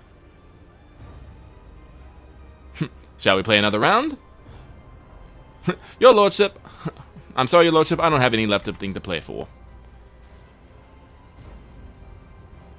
I hope you have enjoyed yourself. I'm sorry I'll forget my fateful meeting with the Lord Captain. Flute player clears the board in one planet and plays a new tune. Plays one of the local flamers for me.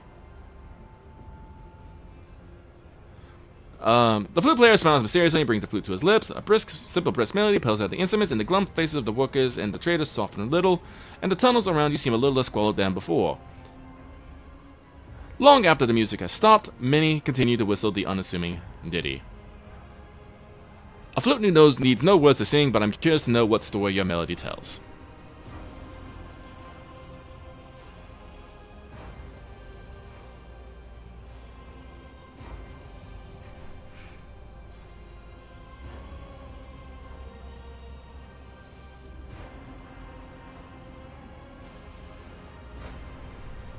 The flute player awkwardly adjusts his goggles on his forehead. The symbol of a stoic man from the little decks, honest with himself and others. He risks his life to protect the oppressed from those corrupted by power. He takes from the rich and gives to the needy. He helps without asking anything in return. Nemesite, the hero of tales, admired by children and grown folk alike.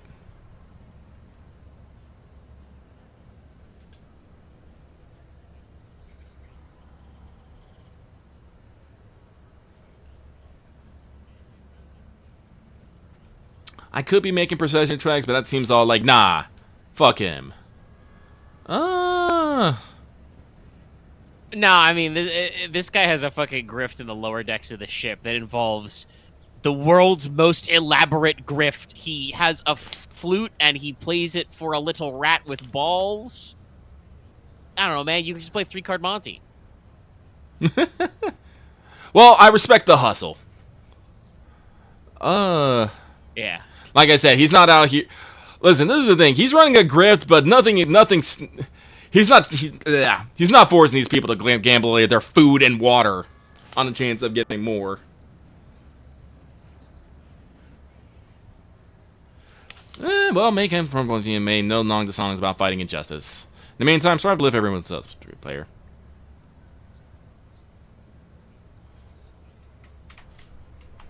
And for all intents and purposes, I'm gonna be real. There's probably not a lot of entertainment down here on the fucking lower deck. No, I mean that's I think why they're all here. Yeah. This guy got game and musics. I mean, I'll be honest. I'd be very impressed if I saw a weird rat game. Yeah, I was gonna give him one of my. I was gonna give him one of my buttons, but we kind of missed that opportunity when I chose the other option. You never know when a option will lock out other options, so you know, gotta take it with what you can. All right. Howdy, Loth. Burned out folks' belongings, hot from the oven. 1 ration card off the price of regulars. This ship only. People already, hawking people's shit. Yeah, there's a whole economy down here.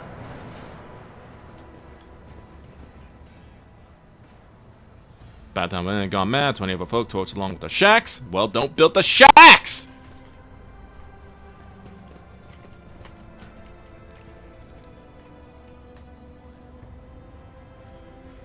My water reveals something.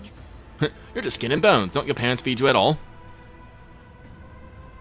Parents be warned! My paw got hit by a train, and Ma's got 3 more to raise.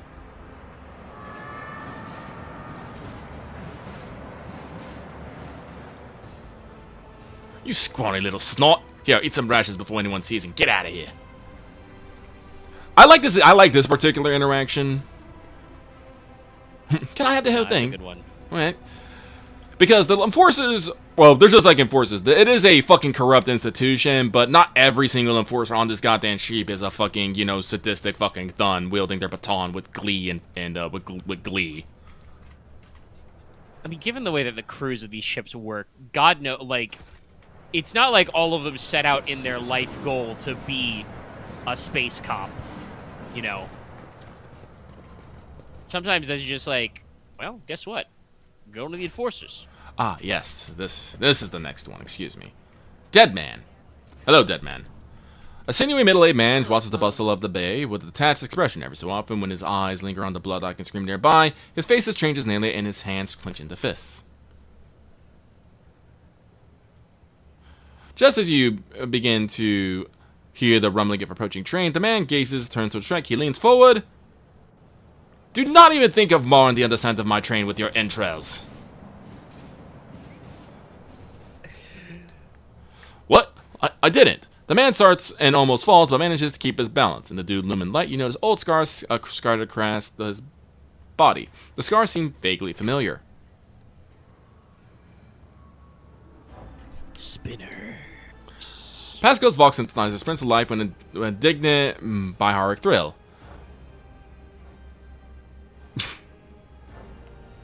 I am registering that this unit's intention to use the train tracks for purposes other than those intended by the designs. I categorically demand that the unit's self-disposal be carried out by using methods that do not violate the catechism of maintenance and operation.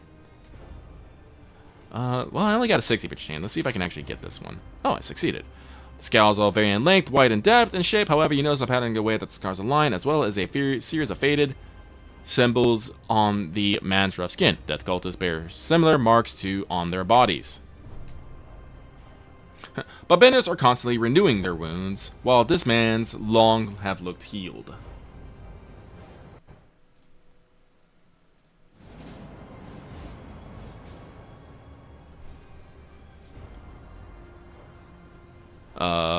Who are you? A dead man? I lost my name. There it goes. I'm just another dead man. You dare insult the rogue trader with the impudence. Your body may be already covered in scars, but your tongue seems to be asking for more. You look like you're about to take your own life. Are you having a rotten day? My whole life has been rotty, and I only have myself to blame. I've tried to change things, fix things, but I always end up here, so eventually, I accepted the truth. Your eyes always return to that blood symbol. What do you know about it? It is a symbol of the blood-spun web. I come here every watch, but it hasn't been there before now. I guess today must be a special day. He smiles strangely. The man's faded eyes go wide as he knows Kabbalah. His voice quivers. You. Have you come to take me to the other side? Kabbalah briefly studies the man's face, then turns away. I do not know you. Death gaze is not upon you. Damn. The man lets out a dull groan and tells the symbol again. But then why? Why is it here? You know the symbols of the blood-spun web. You bear similar scars. Are you a spinner? I was, but I failed to complete my final assignment, so I was exiled from the cult.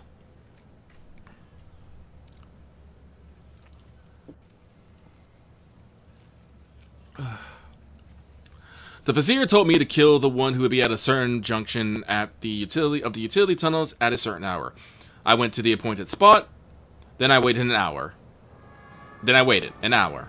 2, 5. The junction was still empty. Nobody came. After hours of waiting, I finally realized the person at the junction had been me the whole time. It was my turn to go to the Undying One. But I was afraid. I couldn't do my duty. I ran. So the spinners let you go. They made no attempts to find you and kill you? There was no pursuit. I thought I'd see their black bays the very next day, and still years passed without them taking my heart. I tried starting a new life, but the terror never stopped eating away at me. When I got truly desperate, I went to the Temple of Death myself, but no one there would speak to me. When I gave them my name, They just whispered, Sabrid has gone to the Undying One. They looked at me like I wasn't even there. I lived like this for 20 years, like a coward, like a dead man. You were ordered to die? For what reason? The man looks at you. But some who would leave the righteous path, these earned penance in due time. Her whip sang vengeance on renegade menace. Her blades pass sentence for cowards seek to hide their hearts. But death makes no pretendance. It takes what it is due in essence. He stops, then adds hoarsely, the third song on the Song of Trailing Blood. The Vizier recited it to me before sending me on my final assignment. I didn't realize at the time it was my judgment.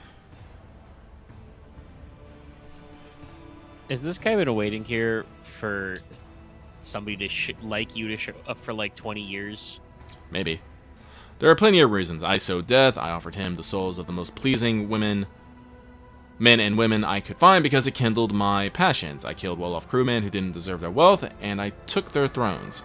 I killed enforcers who looked into my eyes without fear because I wanted to be feared. I reveled in bloodshed. I betrayed the tenets. I realized it, but I couldn't help it because I enjoyed it.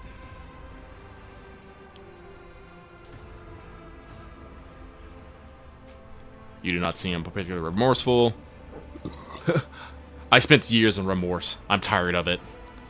That's such a short line, but I love it. No, it's a pretty good one. Have you killed any more innocents since you ran? No, I've been afraid to touch my own knife since that day. Thought it might just stab me on my own. But the temptation is always there. Well, you are a coward and a butcher of the innocent. I will purge my ship of your existence. The man does nothing to stop you. He leaves even closer to the rails, accepting his fate with a smile on his face. The Undying One is death.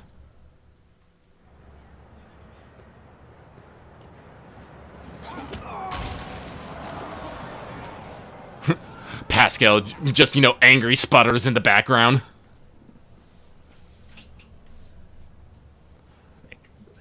Hey, wait a minute. I specifically told you not to do that. Gamela stares at the remains of he who was once her brother in service. Truly, it is better for him to die for him than live for yourself. This he forgot. Oh, yes, Pascal doesn't actually have anything to say about that. Oh, I thought those were goods on the train tracks, and I was just like, how?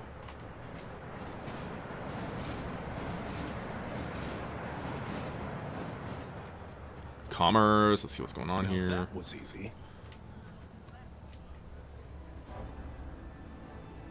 Ah, yes, black market shit. That guy? Yeah.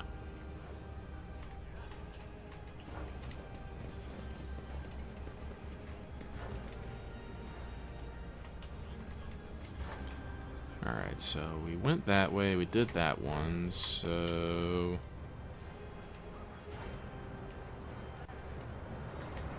Let's seize the moment. Alright, we talked to that guy. Ah! We save here. That's the rogue trader! That's me.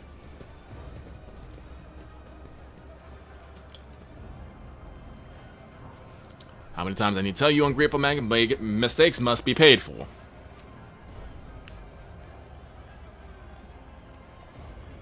Have mercy in the throne's name, I beg you. The battered worker throws himself at your feet and touches the toe of your boot with his dirty palms. Your gracious lordship, hand of the god emperor, save your unworthy servants. Get lost. The enforcer's heavy baton pummels the man's back and shoulder several times. His bones crack audibly. My sincerest apologies, Lord Captain. Your boot, I'll clean it right away. A murmur of discontent breaks out among the Gonkas who have gathered around. None of the other workers dare come closer, but the anger on their faces is plain to see. Stop! I want to hear this man out. Your lordship, I work hard, I never even take breaks to rest, and all I own is 7 ration canes with 15 mouths to feed back home. Foxmaster, can we start fucking, castrating my fucking crew members? Why do you have 15 kids? The enforcers shake me down every shift, just like they do every other honest worker who Enough whining, you and your pals lifted a box of Nutribars, a few watches goes, and 2 canisters of water. Before that, I didn't beat the life out of you then because I took pity of you, and this is the thank I get. You quarantined the hub for 20 watches and refused to give out rations if we didn't have cards we had no way to earn. And today you earned 15 cards in a single shift because you do the work of 3 people, right? Or did you take your pals to a dark corner somewhere, do them in, and take their share? I didn't do them in, it was an accident. The walkers, Turks, and self-cowards and whippers, they got their heads back in the crest, the dead don't need rations. Am I to understand that enforcers are appropriating earnings for workers after their shifts? We appropriate nothing, we just monitor and redistribute. The enforcers mutters gloomily. The rabble are lying and thieving lot. We have instructions to stay alert for people holding on to the more than standard amount of ration costs to supply embezzlement and famine. So to keep people from starving through famine, you take the thing they need to get food. I got this right. That one doesn't seem to go very well. Nay. They do take our cars to lower ship, and they use them grown fat, using them for themselves. The worker eyes squeezed shut as he went with his gasification. He seems to be unable to believe his stroke of luck.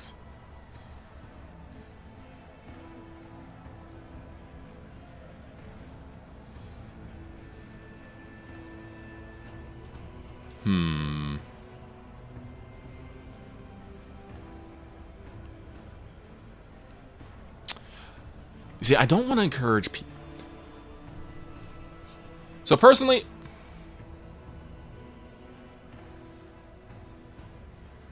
God, I am not going to say that. Sagely Depp just to say stay fucking down there? No. I don't want to say, like, no protection to thieves. If you do got 15 mouths at home, I have concerns over what you're doing in your spare fucking time, but trying to feed your kids is not one of them. Yeah, no, it's pretty, you know, that I follow that one. I get it. No. Like I said, I have other concerns why people have, you know, families with 15 kids in them. I do believe that is one of those things they say about, like, lower class things, that just from lack of other things to do, they just tend to fuck a lot.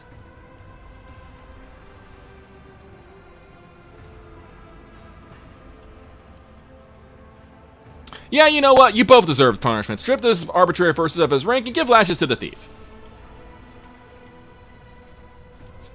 I'm gonna set a precedent. I'm gonna set a precedent here. Justice for all. Which means everyone gets fucking punched in the teeth.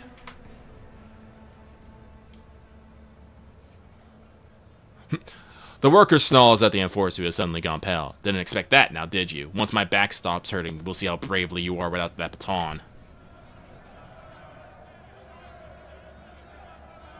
Low, insistent dissent begins to rise in the crowd, only to die back down as soon as the enforcers branch their batons. The murmurs immediately turn into pleas for mercy.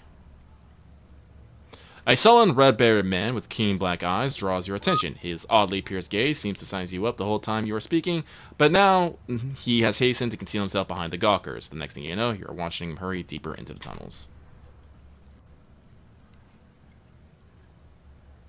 The sergeant enforcer, surrounded by his spiteful leers, glowers at the crowd as the beaten worker laughs uproariously, seemingly far more pleased with the other's misfortune than troubled by his own sentence. Yeah.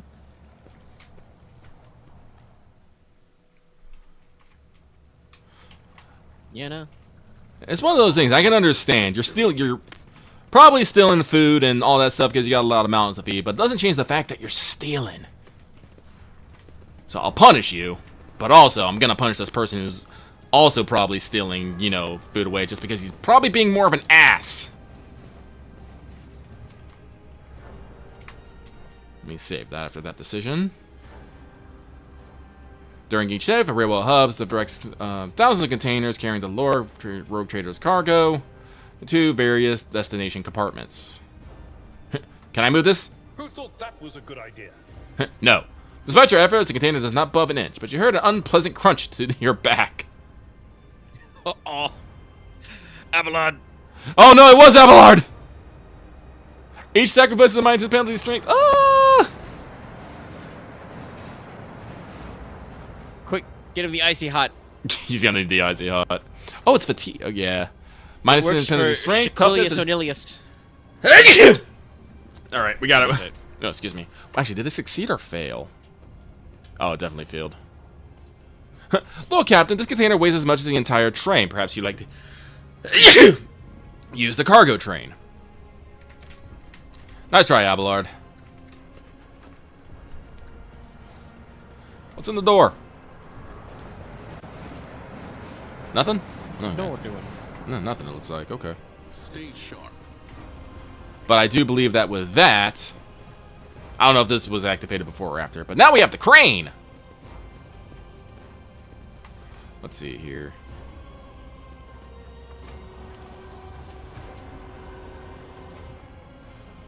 Okay, so that's up, down. Crane puzzles. I think it's the thing several 40K games have. I Claw, guess ready they to have move. Their giant metal boxes somewhere. Claw, ready to move.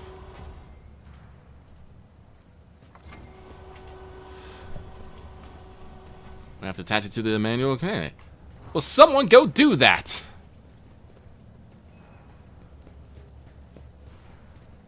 Secure the container in place. Rad. Marching ahead.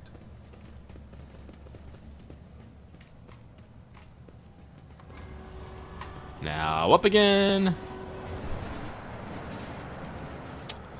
Forward and back. I wonder if I could drop it on this enforcer. I'm not gonna. But the fact that the square is right there makes me wonder. Actually, hang on. Can I do that?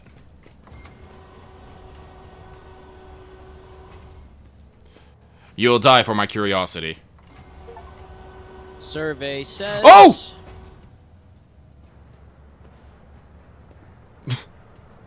Thrones go! What a shift today! Yes, I got an achievement for that, by the way. I also, yeah, the officer's like, move it down, careful now.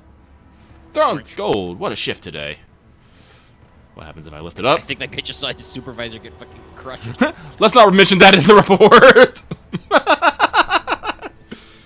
Whoopsie. Whoopsie doodles. Do I want to reload or do we just want to let it ride? What do you think, Omega? No, listen, did you get like bad karma for that? You know, does that affect one of your scores? If not, no, it is Alright. an unfortunate nature of this setting that shit happens all the time. All right, then we'll actually put it somewhere.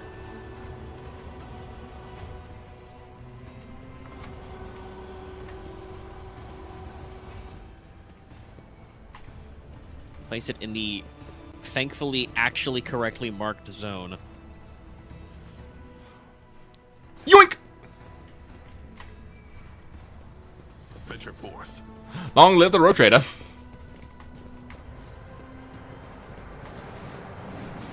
Graffiti. Who's graffiti has in my ship? Awesome. I wonder if that story that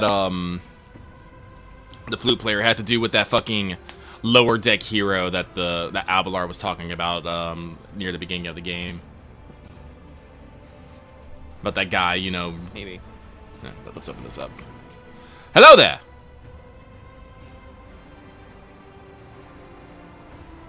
Who shot who? Who shot first? A power pick. It's a power weapon. Jeez. I mean, if you're gonna go mining, power pick. Forge ahead. Well, you know, I guess like reminds me of all the tools and weapons in Dead Space. Several of those are explicitly mining tools.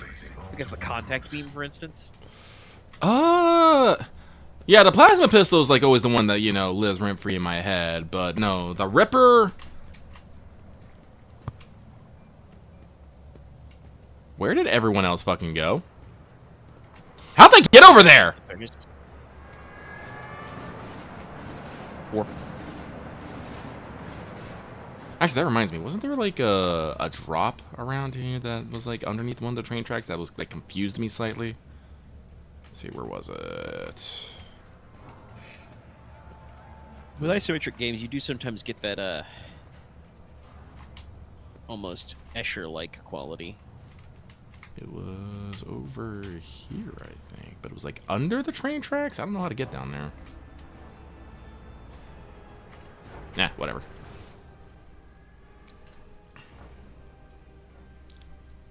Executing request. Oh, what? Red. More ration cards. Cool, cool, cool. That's not what we're going for exactly. I don't know how to get... Oh, wait, no, I'm an idiot. Oh, it's because he has... okay, actually... Alright, hold on, hold on. We're going back. We're going back. I need Abelard to not have a -20 to, you know, all his stats and stuff. Bringing it back. Roll it back. Abelard, your rogue trader orders you power nap. Power word, nap. I do think I want Power Fist for Frack, though. Just get a set of Power Fist and just punch things to death. It's pretty funny. I'm pretty sure for the Orky version is the Claw. To victory. Well, yeah, no, K there and is... 2 W's. Yeah, no, that's the Power Claw, which, funnily enough, requires an exotic weapon proficiency since it is a orc weapon. But,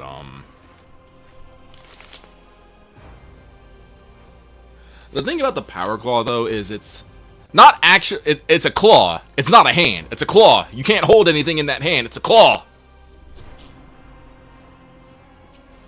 Unfortunately true. At least with the Power Well, Fist... technically... Yeah, you can turn off the power field. If you turn on the power field, I don't know if you can actually use it for normal hand stuff. Probably not, but the Power Claw definitely do not. It's a big. You basically attach a giant scissor, and what they were saying in the book is that orcs will, you know, amputate their arm for the Power Claw. And I'm like, I do not want to amputate my arm for a Power Claw. I need to do mechanic things. I need hands for that. And Aaron already says that I probably can't get fucking Mecha Dendrite since I'm an orc. I did find the servo arm, which basically you can attach some sort of industrial tool to the end of. I'm like, that seems cool. But no, so I was thinking like, just the Power Fist seems cool. Aaron posted a gif of a Space Marine like punching a dude and then just exploding. I'm like, yes, that. I want to do that. I cast fist. I want to cast Fist.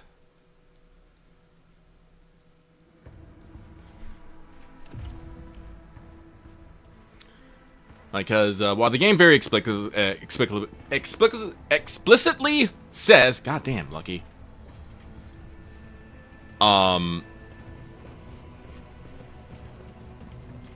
Stay sharp. That orcs cannot use, you know, human-sized armor. They say nothing about weapons, so I am going to... That's very funny because I brought this joke up in the session. You can play an Ogren in Only War, and they can only use weapons and armor that are Ogren-proof. It's a weapon quality, so that's very funny. That like, no, technically you're just like, nah, I can use them. Well, that's the thing. Like, orcs, while they are like green and misshapen and big, like the standard orc is only as like actually as big as a human. Well, they're in the same size category. I don't know. I wonder if I don't know if Ogren actually count as Are Ogren hulking? I don't yeah. remember.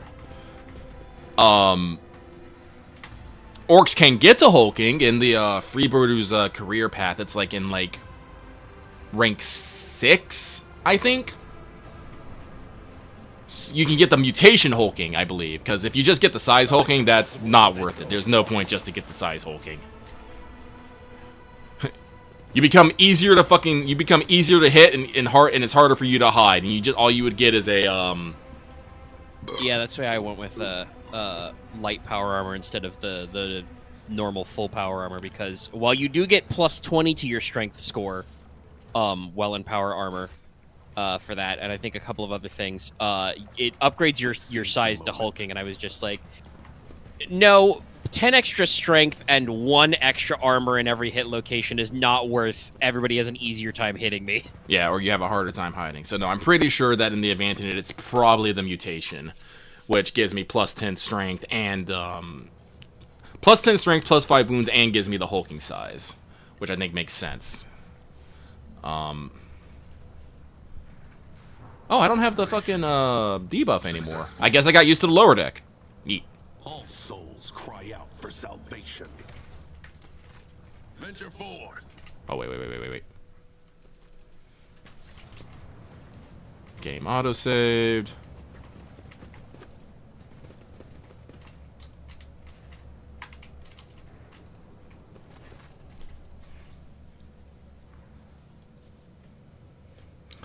So people are going to run through a backfield with weapons from the enforced onslaught. Big man with pock my face for reactions. He actually touches it with a piercing whistle and barks out, "Who are you?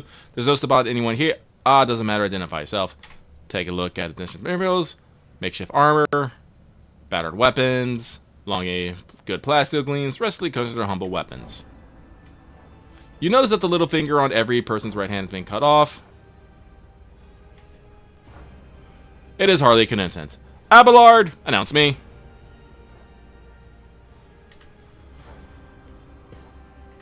They bow.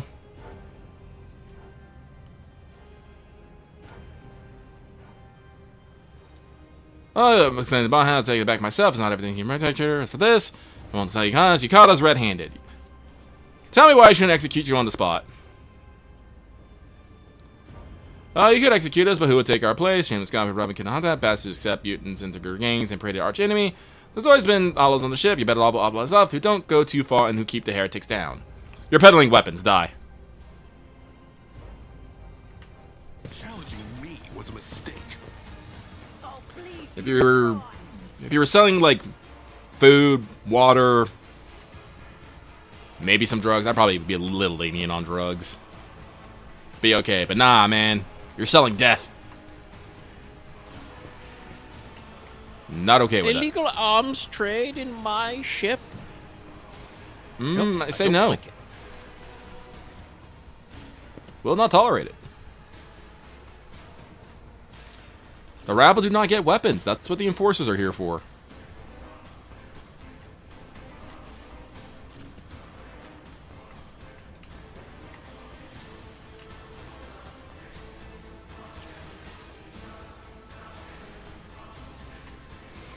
Yes, I see. Okay.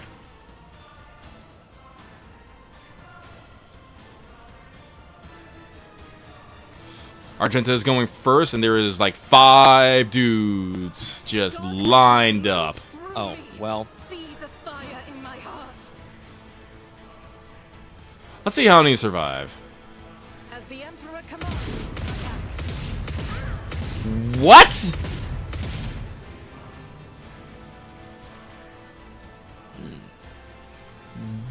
Some of them are a little meaty. Hang on a second here. Ah. Okay. They have scrap plating. Each instant effect allows the creature to ignore 1 instance of incoming damage. Whether that effect is triggered, 1 stack is removed. Okay. So that's what happened. And as you can tell, these guys, it's all well. Go on, interesting. Let's see. It can over-penetrate, so I'll do it. Argenta.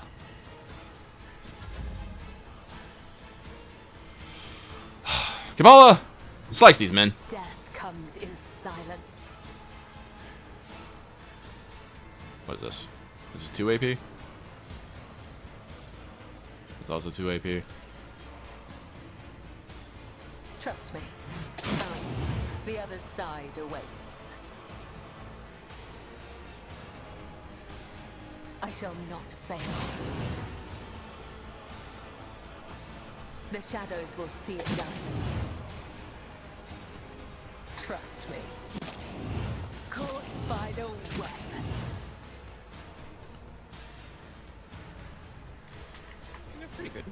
As Stab honor him, slam him. ordained. There we go. Finally got that guy. I underestimated her damage in that moment, but it's okay. Let's get to it. Aim for the heart. Damn! Oh, what? Death whispers my You have like ear. a handheld shotgun? I don't know, but it almost fucking domed fucking, Cabela in one shot. Jesus. Okay. Let me see here.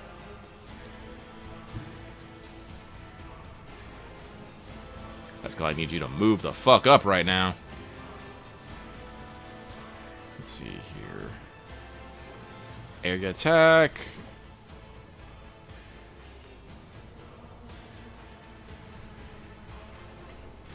Well, first things first.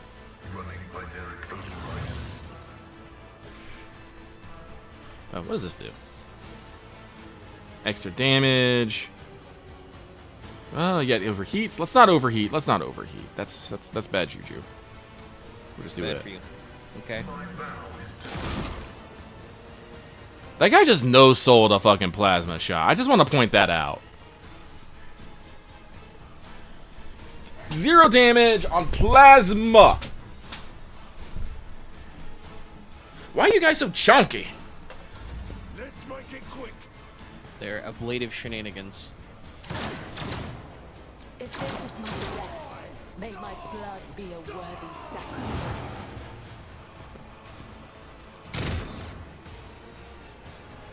Missed. They're really trying to get Cabela. Now she's in the front. Oh, Pascal. Jesus. They're really good at all this. I have read tomes of military tactics. Oh, what's the best move here? Honestly, here. I'm gonna need her to heal herself If I may, with the power of medicine. Though I gave thee my blood and my pain, thou hast ordained that I shall live.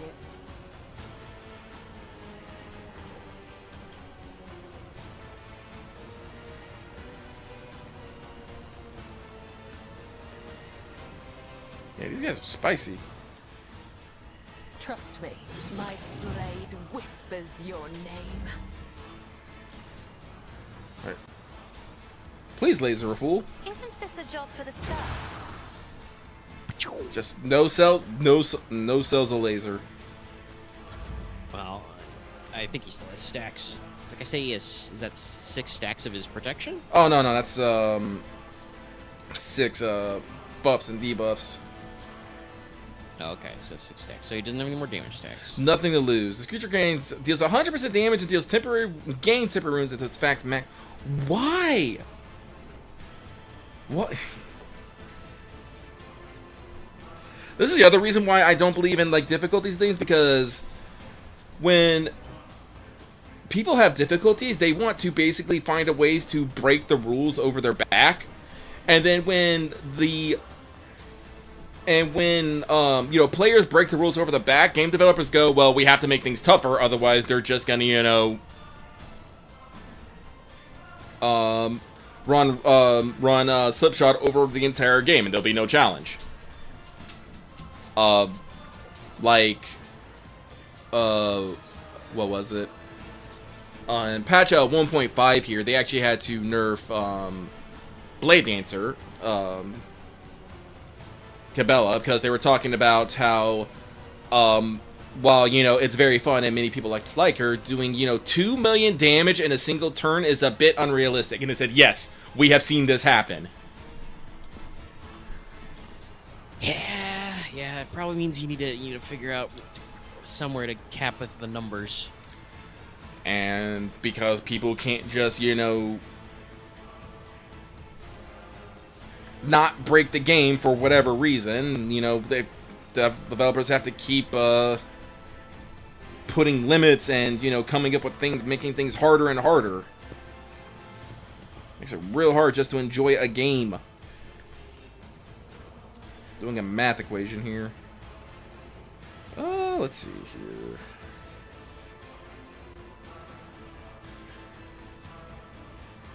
As the Emperor commands, I act. I'll do a controlled shot. For the weak. Do that. Then we're gonna wait. Because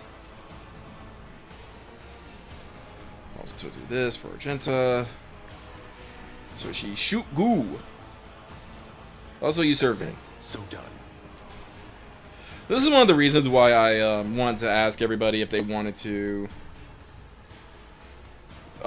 do a new character. Because unfortunately, according to builds, this is all my character is going to do. I'm going to yell at people to do things and not actually take a shot. Let's see here.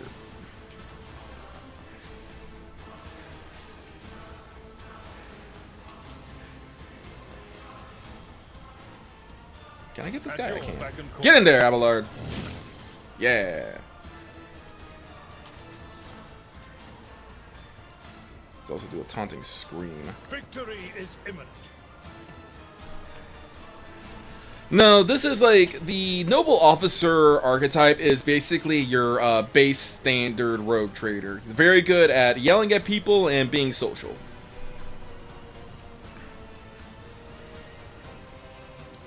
Oh yeah, we talked about this. This game is free up where you can be the heir of the dynasty and still do other career stuff. Alright, everyone has a bit of movement. What do I want to do? Now let's get Argenta up in there.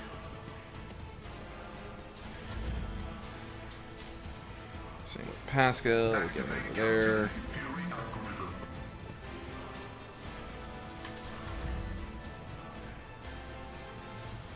Capella's fine where she is. Oh no, I mean that's the beauty of games like this is the classic like social like talk 'em to death type shit. That's like does reward you for having a social character when you get the ability to be like nah.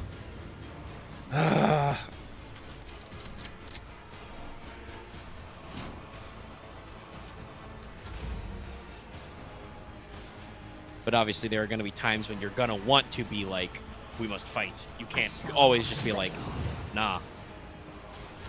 Here we go. He killed his boss! There we go. Is there a fucking orc in this squad? Betrayal! Maybe there is. He just fucking missed. Capped his own boy. He kept his boss! Rip. So she have her fucking flamer, big girl flamer equipped too?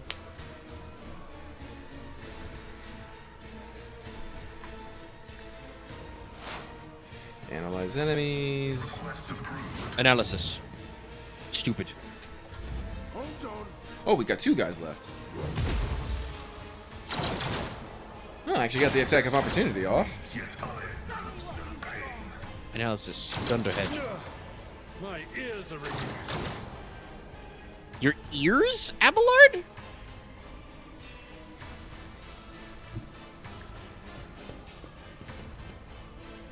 Okay, sure, man. Whatever. I'm not accustomed to being ordered around. I don't know, man. I feel like just saying, yeah, you just do no damage for a couple turns really fucks with the spirit of this game here. In the name of Yeah, I'm not a huge fan of that. That I shall prevail. if the goal is that these guys can't possibly have like enough defense to defend against your weapons, then don't. They die. This is like I understand the struggle as a games master myself, as a gamesman. There we go, finally. Yeah, still killed him even after he soaked 2. Well, I got some. Get fucked, nerd. Like I said, like I said, I'm following a build, and even with the 1.5, Argenta is still, Argenta's things. Shooty, aim, and scooty, yeah. Get her a storm bolter. But no, like, obviously I understand, there is a certain level of escalation as players do get more shit or get better at using their pre-existing stuff. It can get harder to balance out you know, them actually like killing guys. I know I've even talked about having this problem with Rain sometimes of like, well, you know, you guys is kind of like expected damage, I am even a just navigator, using not a mostly surgeon. pretty normal weapons and a couple of like really good, you know, enchanted handicraft builds is like pretty solid. But there are still, you know, plenty of ways to take care of it. First of all, fucking waves of unworthy foes. I think the number of like multi-attack guys you have is pretty limited. Other than Nikola actually deciding to throw grenades, but also one of those he's not going to do like ever again. I don't think Nikola's ever going to throw an alchemist fire at like a man again. He learned his lesson. Well, unfortunately, Axe, it's both. You should be impressed that the players were able to actually figure that out, but also it's also bad because it, you know, basically trivializes the encounter. One should not understate, you know, players' abilities to, you know, crack the fucking code, but just because you crack the code doesn't mean you need to actually fucking use it. You're playing a game, not solving a math equation. I feel like there is a certain amount, and it might just be, you know, the contentification of everything. I feel like back in the day, you would like, if you found like a 2 million damage exploit, you would like take a screen grab of that and like email it to the devs. And if they could do a patch, you know, they would, if that was sort of thing was possible, kind of a thing, right? Otherwise, it's just like a cute quirk you can get.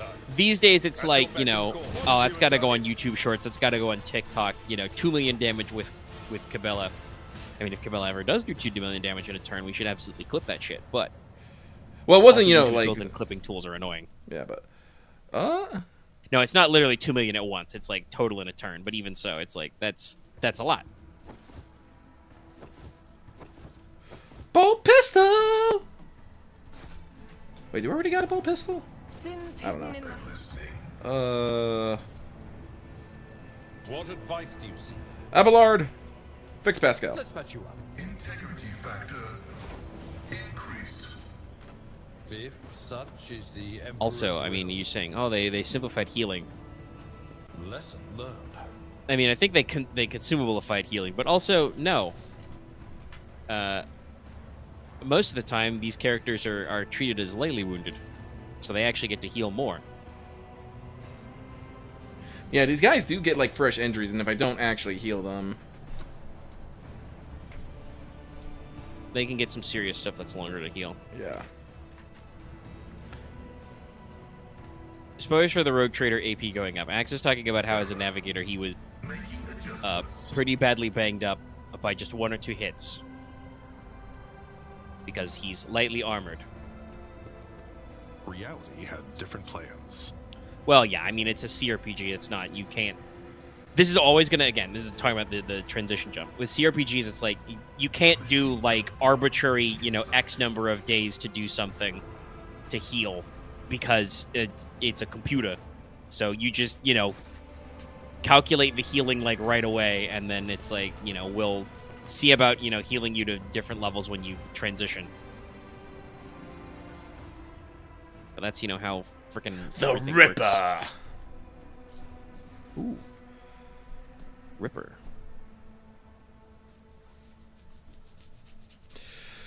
Axe, I'm gonna be real. What you should have done, actually, what everyone should have done, is when the orc moved closer to you, you should have moved away. Or just do what I did, which was I was like, how many guys are at me? It's like 1 guy. I'm like, okay. Bang, bang. You have power armor though. I mean, it's true. Because I only have 7 wounds. You know, I gotta balance it out. If I took the same amount of damage that Axe did, I would have had to burn a fate point because I would be dead. But you know, it's if you're engaged, you gotta play a little bit of the, like you said, play a little bit of the game. You gotta choose to move or scooch or whatever. You just said yeah. I don't know. One of those 2 guys? Maybe.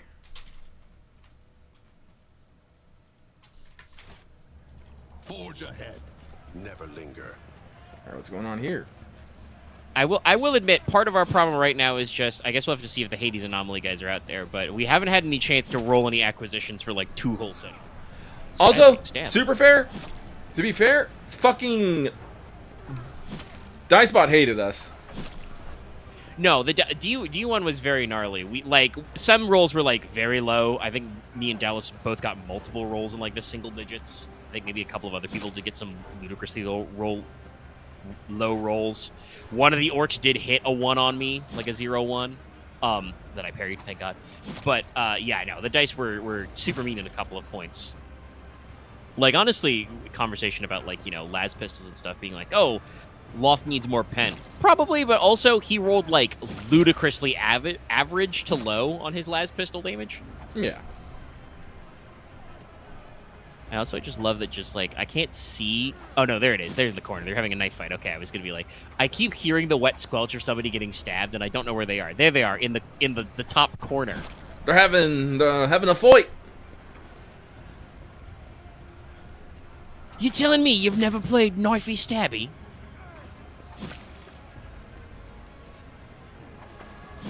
Honestly, I think the combat went pretty good. You guys aren't dying. No, and like we said, it was like a few days, and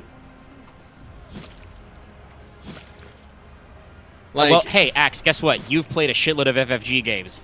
Just like this game, enemy. I don't.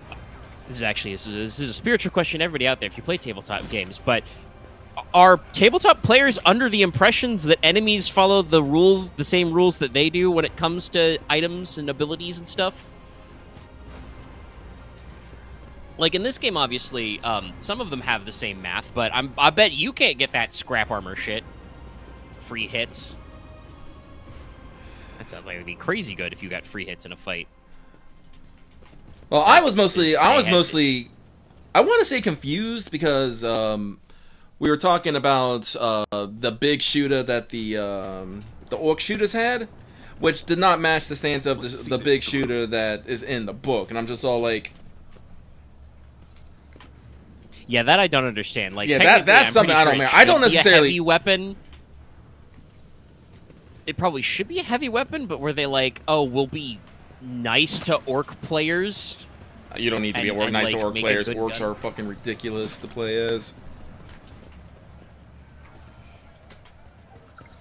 Yeah, well, you're running a game that's emulating a specific RPG where that actually works that way. That's a reverse of the CRPG. They're just from the books. You don't... Axe, you gotta stop looking up shit when you're not game mastering. I don't know. You are the reason why RPG books have a big, hey, if you're not the GM, stop fucking reading section. Like I said, I'm pretty sure those were just I remember him saying, like, when I was asking about the guy, he just said that they were the enemies from the thing, which probably, you know, stats their stuff, and yeah, and honestly, probably, like, I'm pretty sure Aaron got those orc yes, from the core book, out of the core book adversaries section. Yeah. And then just rolled with it. Because I'm sorry, like, I don't expect him to, you know, like, how is Aaron gonna, you know, run a fucking playtest on them and on them to see if they work right? You would have, you know, you need the PCs for that. But it's like it is, I assume, meant to be a balancing factor. Those orcs are, like I said, not statted like player characters. They don't have EXP pools that are like built that way. They have talents, which are maybe player out there, but they'll have like unique traits. And like also, Axe, if I remember correctly, aren't you like doing like some sort of custom game to emulate fucking SMT Nocturne? And trying to basically... Oh, it's not custom. He acquired a Japanese RPG that mimics that. But yeah, that was the statement I started earlier, which was like, it's a reverse of a CRPG. That's a tabletop game that is meant to perfectly mimic the game mechanics of SMT Nocturne, which I'm pretty sure most SMT games are, to be fair, designed that way, where enemy demons are mostly similar stuff to player demons. Yeah, from what I understand, yeah. Like I said, I've never played Nocturne, so I cannot. But no, most. I mean, there have been some editions of D&D, but also they explicitly have, guess what, have non-player classes for that. To make up for that. It reminds me of fucking the last D20 Star Wars edition even had that, where they just had the generic non-heroic classes. All right, so guys, I'm gonna go step away for a little bit real quick. I gotta go let the dogs out. Let them run around for a little bit. So I'll be a minute. Only a minute. Don't go anywhere. I'm just gonna go open up the doors and tell the dogs to get out there and go bark at whatever is outside. Then I'll be back. The mailman. The mailman. The mailman. What? The mailman. Okay, I'll keep Chad engaged. I'll keep talking to him. This is the power of the duo. But yeah, no. Like CRPGs and stuff like that is just kind of like back in there. Enemy NPCs are out there. I mean, it doesn't feel that different. They just have an extra quality. I bet he can get tearing on his weapons, or you can get a thing that lets him reroll damage. There's a lot of those options out there. The main thing I wanted to say, because I feel like we've been doing that thing we always do when we talk to chat. We're weaving in and out of like 3 or 4 points. The main thing is that the playable orcs are probably rebalanced. The NPC orcs are designed to operate in teams of, gosh, where there's like 10 of them, a dozen of them in the session. Chat, you can listen to the AP later and fact check me how many guys there are. But they're designed to work in like big clusters of enemies going together. So like they're a little squishier than normal, but probably designed to, hit harder and feel better. A player character orc is quite possibly going to be the only orc in a squad. And usually player character things are balanced around having 4 to 6 guys. This is true of both tabletop RPGs and CRPGs like this one. This is why I believe that Lucky was talking about the build he's got. The reason why the Noble Road Trader is built that way, the officer type, is because you want to maximize your action economy. You want to take the maximum possible actions to just do more to your enemies than your enemies do to you. Tabletop is the same way, usually. It's all about whoever gets the most activations, basically. Or most effectiveness for their activations. So, they're designed in different ways. Those orcs were honestly pretty easy to kill.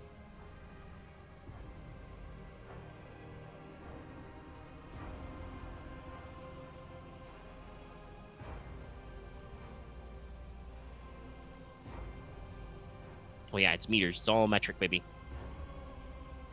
Also, going to be honest, the attack map wouldn't have been that great. It was a fucking open field.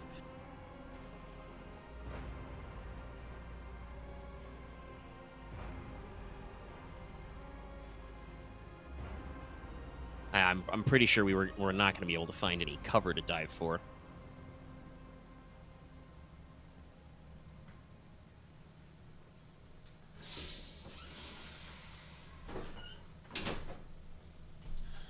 Oops. All right, I'm back.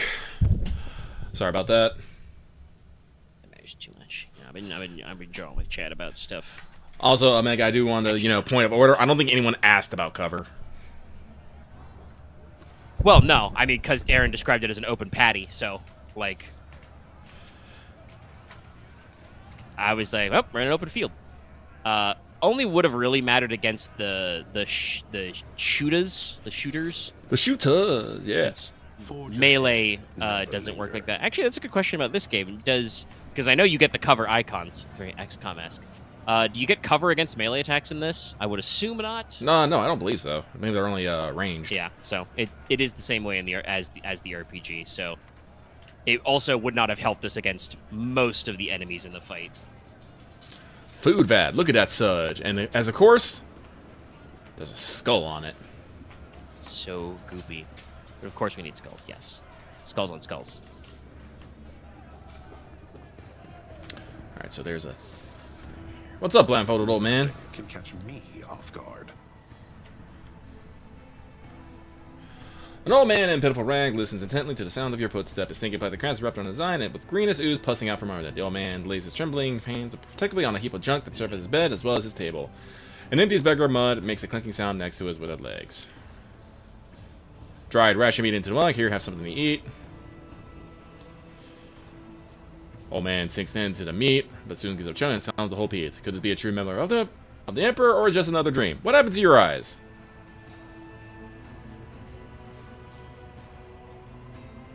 Oh my god. The void rats gnawed them while I was asleep.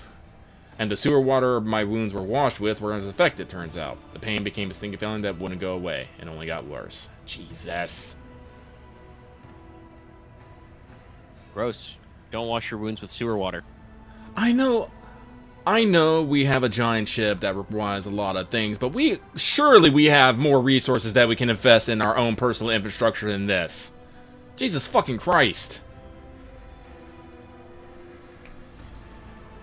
How does an old man manage to survive in a place like this?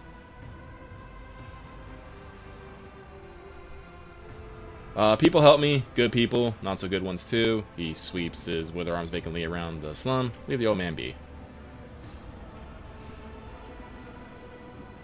Venture forth.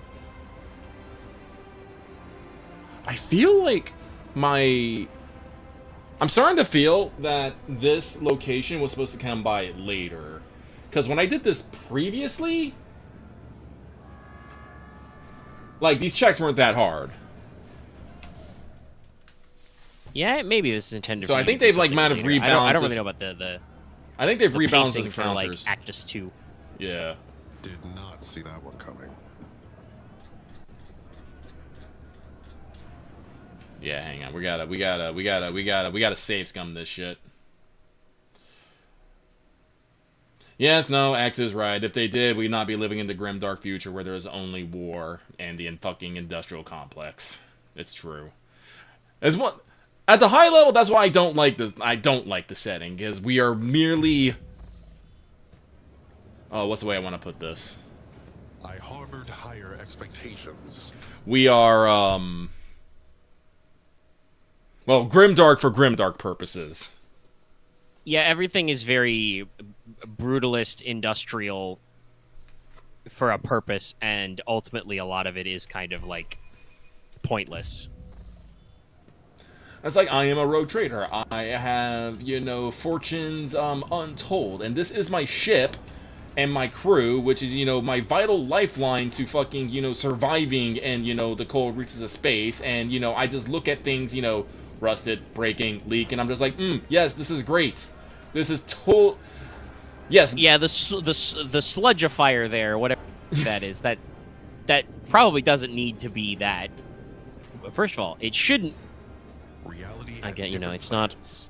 Realism doesn't exist, but practically, there's nothing that should be that fucking green involved in this process.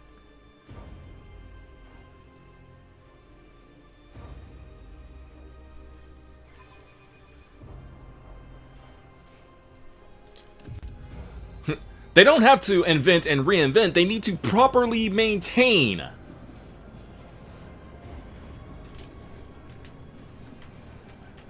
Yeah, like, there's a lot of goop and crap spilling out of that thing. There's a bunch of scrap piled next to it. Did not This is like see a... that Oh my god. No, they shouldn't use, like, an acid.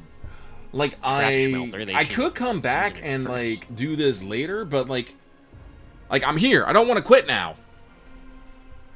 But I'm definitely getting the impression that this area is maybe a little above my level.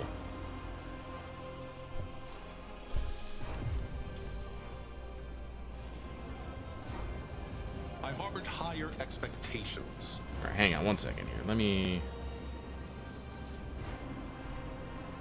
I rolled a 97 on that one. We're having a great time here. Doing great. Yeah, that's a base minus 30 roll. Jesus, that's like extremely difficult. I think is like the name of the modifier in the tabletop. I Like, can't it's bad. remember, but Axe is right. Let me double check to see if I have any items on me that will allow me to boost that. I do think I have a few. While we load though, I'm gonna go bring the dogs in because they are being little shits.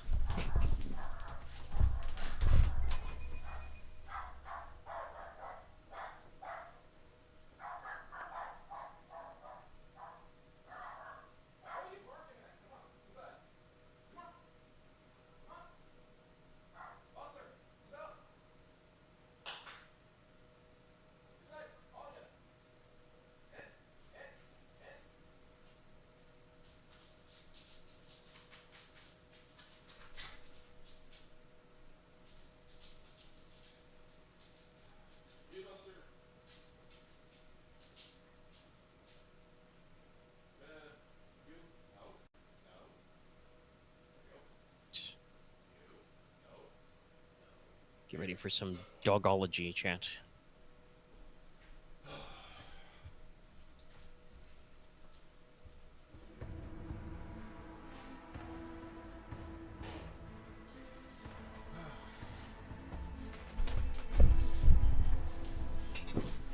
Hecking Lucky's gonna have to add dog trainer to his excuse me, to his resume now. Having to learn how to been teaching. I think dog trader was fine. Nope, I already got. I mean, I don't know about give powers, but there are quite a lot of items that give you skill bonuses.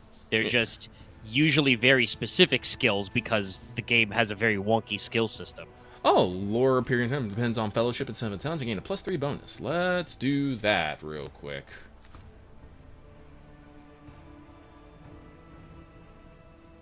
Alright, so that brings my Imperium up to 83. Should be like 50. And honestly, I mean, I don't know about that. The Rogue Trader's gear list, very tiny.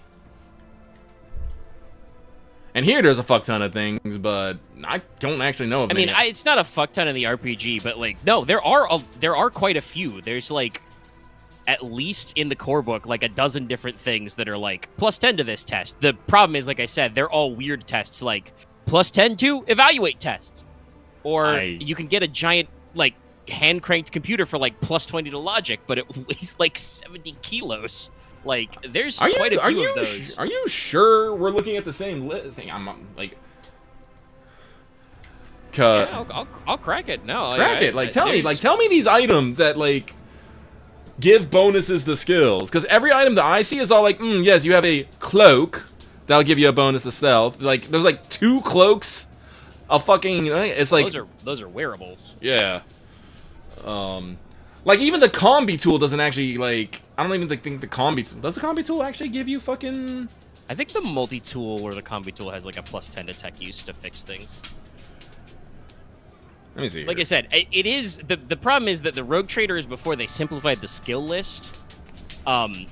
So a lot of them are, like, weird situational bonuses. Okay, but yes, now we have bumped our fucking test from 45 to 83. Always striving for greatness. These crates are typically used to transport weapons, worn away markings, blah, blah, blah, blah. I think part of the problem is that this game also has this weird thing where... Okay, no, so gear's the super category. And then tools is the tools. Oh, we put chrono as a clothing. But yeah, chameleon cloak gives you +20 for concealment. Clip harness gives you +30 to climb. Let's see.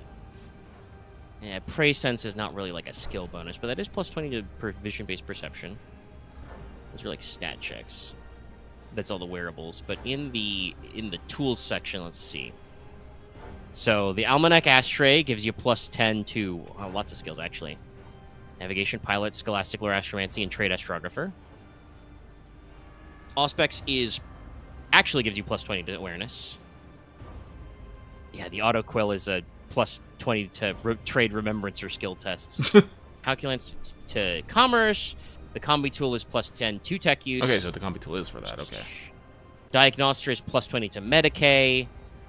Let's see, graphical, crochet. The data loom is +20 to logic. Magnocular bonuses now. There's the Mephonite's Orthodoxy, which is really weird. That is a +20 to charm tests, but it's out there. What's the multi-key? Multi-key is +30 to security tests to open locks. Multi-compass is like +10 to survival and navigation on land. Navis Prima, +20 to certain navigation tests. Anything's in this dude? There's remuneration engine. Servo Skull Stimmer, Voxcaster. So it's like 10 things, I think? Between like... It's not very well organized because it's split between like some of the things you wear do it and some of them don't. But there's a decent amount of things that give you bonuses. But like I said, who is going to need a +10 to their trade remembrancer, right? Like it's they some of these exist in like this game, there are but like a they're lot all of bonuses, weird. but I think like I realized what mine is. It's like all these are bonuses for like very specific things that you probably don't actually like. A lot of them you don't do on the regular, like, you know, the clip harnesses used and stuff like that. But like a lot of these are for like things for guys to be using sitting at a desk somewhere, not, you know, roaming the Yeah, I think a couple of them are pretty universal. Like the Auspex is like, oh, you know, plus 22 awareness all the time. Yeah, you get a scanner. The Almanac Divinatus is like pretty good for specifically space stuff. The Combi Tool obviously is like, that's tech use. That's stud. Yeah. But it is kind of funny how like I had to reread some of these and be like, is there a bonus in Magnoculars? No, it just lets you look at things far away. So I'm The starting to multi-key, I mean, I'm glad that some of these have big bonuses. Like the multi-key is like plus 30 security test to pick locks, and I'm like, I'm glad. Because that's like a specific use of a specific skill. I'm glad that we double down that if I actually go to my way to buy lock picks, they do a lot. Pain and duty go hand in hand. I also think you can get a handful of other funny bonuses with like implants, but then you got to go into like surgery and recovery and shit. Alright, let's see here. Everyone's kind of clustered up. So that's not good. Alright, so this is what we're gonna do. They Agenda? worship this. Multi-compass is pretty good. We should probably pick up some of those. Voice of I command. know what to do.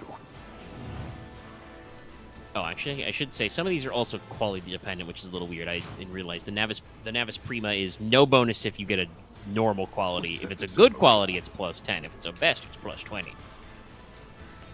Thanks, game. I'll do it. Alright, so run and gun. Then we're gonna run and gun our way over here. Rejoice in battle. Then we're gonna do As the rapid Emperor fire. commands, I act. And hopefully end all these fuckers. Faith without deed strikes Thank you. the prayer. Eradicate. Little to the... There you go. Yes. I was gonna say, a little to the left. Yes, that's what we wanted. Thank you, Argenta. Oh, and she got some of her movement back. There's gonna be a lot of people going. Argenta, please get into cover. I will bathe this battlefield in righteous fury. Yes, Argenta is a premium waifu. So premium, you can't afford her.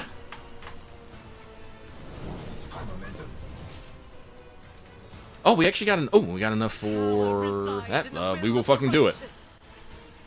I will start blasting. Doubt is for the weak. Strike is a prayer. Nice. I'll do it. Oh, look at her go. Jesus. As the Emperor commands, eradicated. Bang. Can we get multiples? No, we got misses, but it's fine. Doubt is for the weak. Missed. That one overpenned. This is unacceptable. Argenta, how many was that? 4 guys over there. One. That was 4 guys. Then we got 1, 2, 3, that's another 4 and a half. 5.5 guys? Yeah. By the way, So, that was almost that, 10. That was my turn. Well, hey, this is why this was until they rebalanced some of it, the go-to broken build, and I strongly suspect is still probably a pretty good strat. I had a conversation. You probably heard me. You were in headphones. I had a conversation about the old CRPG and the tabletop idiom of like it's all about action economy, baby. He who takes the most turns wins. Oh no, you guys are gathering up again. No, Cassia's about to go, fools! The foreman might die. He's getting the stabbed. He's getting the fucking stabbing in. Let's see if we can spare him. Can we spare him? I think he's not in the cone. You can see the icon over his head.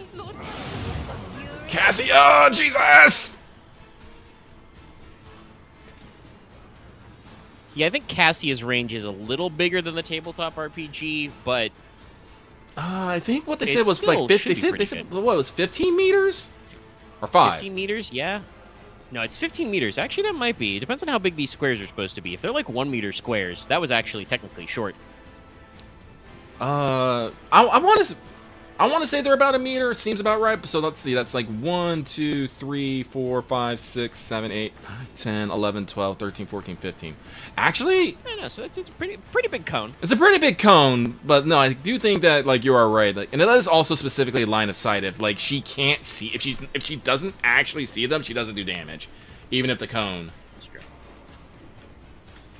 So, but guess what? She still has. Oh wait, no, oh wait, we got enough that we can do heroic act. Oh! I want Kabbalah. We got. Did melt a lot of guys' brains. Yes. I'll paint your death in colors. Oh, did I hit Argenta? I hit Argenta. Whatever. She seems mostly fine. Let's see here. We got 3 dudes. Oh, no, 2 dudes over there, but we got the 2 dudes here. We probably got that. Oh, yes, let's do Now, the joke Revel is and what the fuck is a Slaughter. kilometer? It's important. Then we immediately do Run and Gun again. The Emperor's will.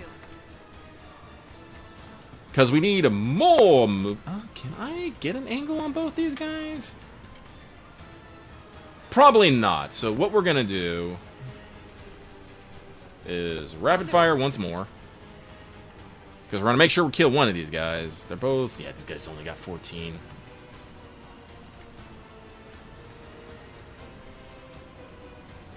Guided by faith. Noom. And of course, why not use rapid fire on one dude? Freeze reload is free. This is why we rapid reload. Sure, rapid fire on this guy too. Violence! More violence! And this guy too, just for shits and giggles.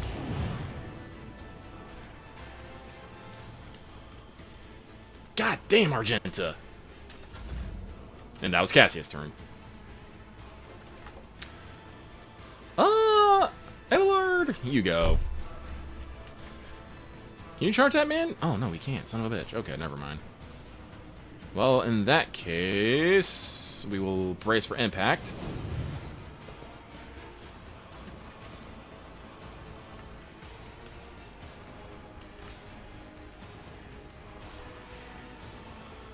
It's my turn? Question mark? Whatever. Pascal! In this man's face. Oh no, we're still in the movement phase, excuse me. Because, brace for impact, you can upgrade it so you let everyone get a little bit of free movement. Let's move the lady out of the way.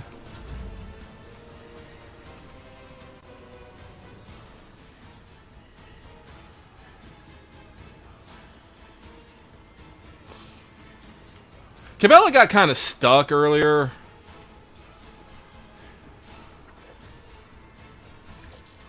Ah, he's too close, son of a bitch. Okay. Well, he's my swan enemy now. Just because. Too close, man.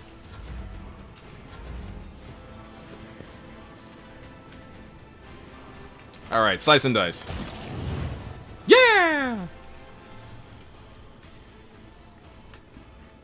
Wait, who's left? Says there's one dude. Oh, he's down here. Oh, look at this guy. He's like, shit. Just like, whoa.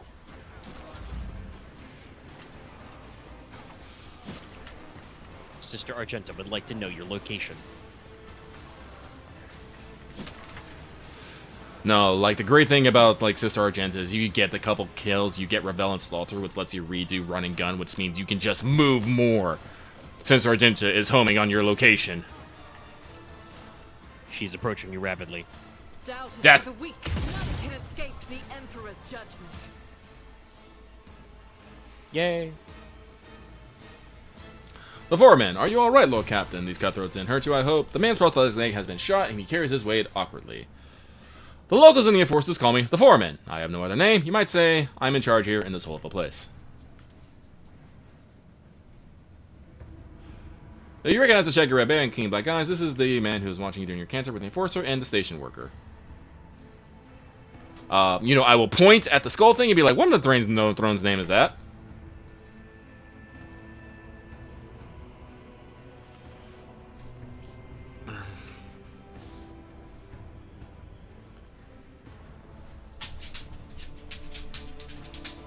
I'm not sure. Perhaps those freeloaders believed in the tale of Nemesite?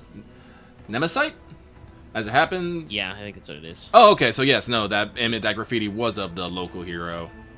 As it happens, I've complained to Captain Fresno about some idiots who've been painting pictures on the walls and signing people, and what does he say? I've got everything under control. Had I known it'd come to this, I'd nabbed those songs and thrown them in the pestilent pits myself. Now we pestered by enforcers to no end, void damn them all. Who is this Nemesite?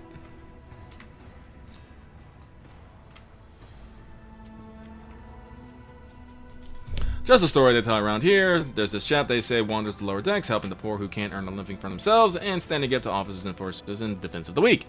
Except that he's just a story and nothing more.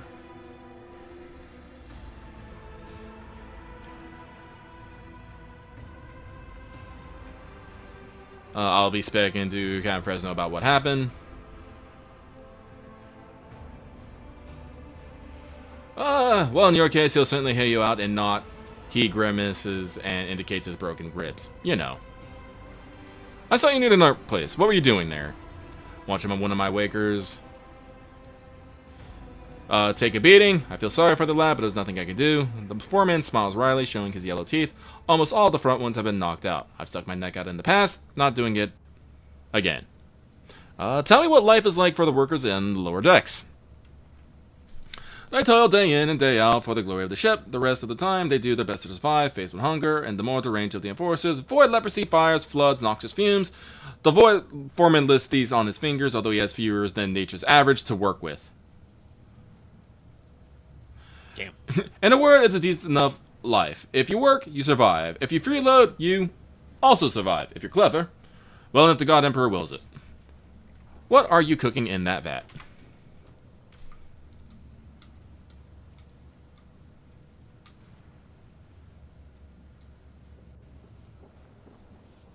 Believe it or not, this soup is made from mold, slime, and technical drain water that has been simmering in this vat for at least 200 years non-stop. And you see that growth on the wall over there? Why? We harvest it, dry it, and use it to season the soup. If we're lucky, the smell attracts a void rat, and someone gets to have meat in their bowl. The foreman points a finger proudly towards the vat. It's for those who can't earn or even earn a ration card. I feed them in exchange for service or favors. Sometimes it pays off, sometimes it doesn't. My people Well, I mean, you know, My as people... far as emergency rations go. I mean, he's trying. That shit looks like fucking absolute slop, but fuck, he's trying. Yeah, listen, the Imperium has several forms of emergency ration. This is probably not the worst, the most heinous. It's not corpse starch.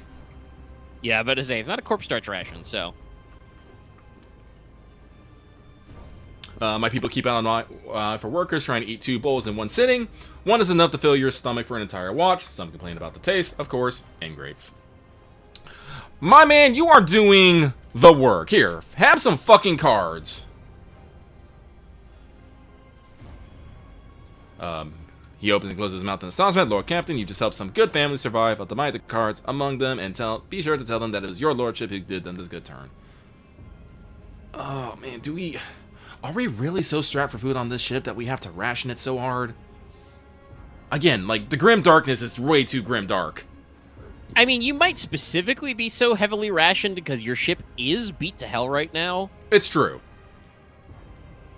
But I feel like this is, you know, par for the course, not a situation, an emergency situation. Yeah, probably. No, this is why, like, there's that nice, pretty hydroponics bay upgrade in the tabletop. It's like, it's one of those things. I understand, like these are, you know, the rabble. The rabble are going to be rabble, but just because they're rabble does not mean that they do not get to live in, you know, relative comfort and safety.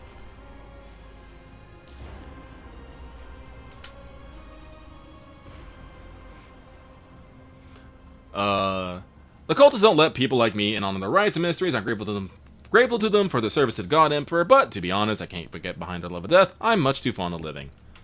Fair enough, brother. Lord Captain, I beg another second of your attention. Please accept this humble gift from us, the common people of the Bay, for all the good you do us. The most precious thing we can get for your lordship. Hey, you also gave me a level up. What was that thing you just gave me? Ding. Let's see here. Is this it? Oh, if the wearer did not move during their turn, or became immobilized, so stunned, or prone, they gain temporary wounds equal to 6. If the wearer has convention iconoclast, all of their enemies gain the enabling summer rune. So does that mean that everyone can get like 6 temporary wounds every round? That's pretty good. That's pretty good. Let's put that shit on.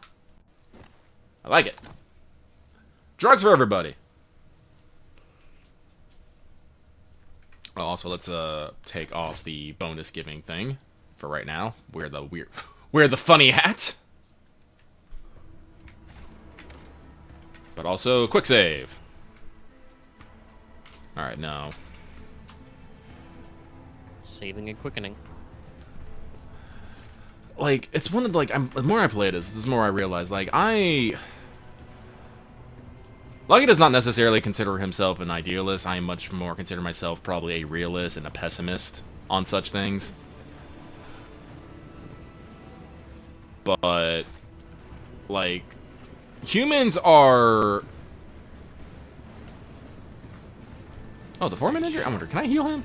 Can I actually heal him? Hang on one second. Be heard.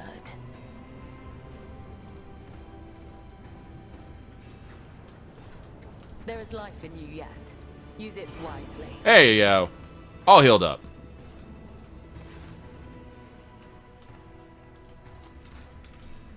Follow the threads. Alright, what's in the box?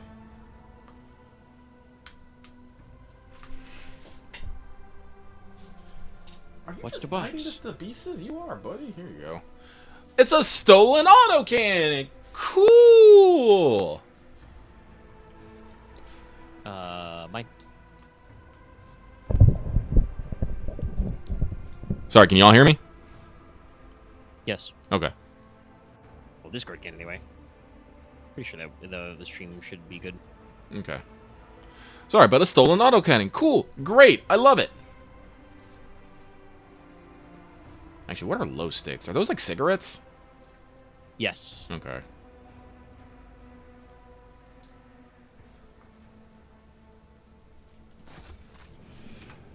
Actually, Argenta, can you use heavy weapons? Hang on. Let me double check. No, you cannot. Oh, you need strength 55. It makes sense. It's a fucking autocannon. Look at that bitch. Yeah, normally you have a whole team carry them, or you get the Ogren to do it.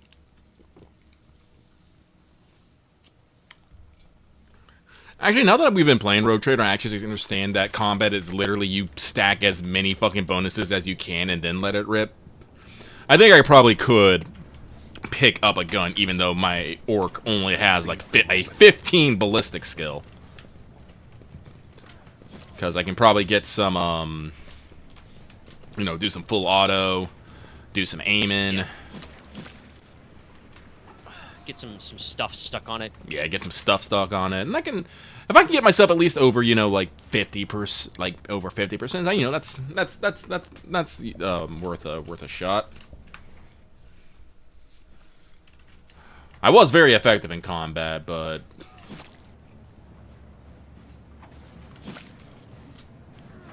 yeah, we'll see. I think you did your planned job, but it's just one attempt. Planned, which is rush into enemy, tar pit as many guys as possible, beat them until they die. Yes. I will say, I do think that Frag had the simplest combat parts.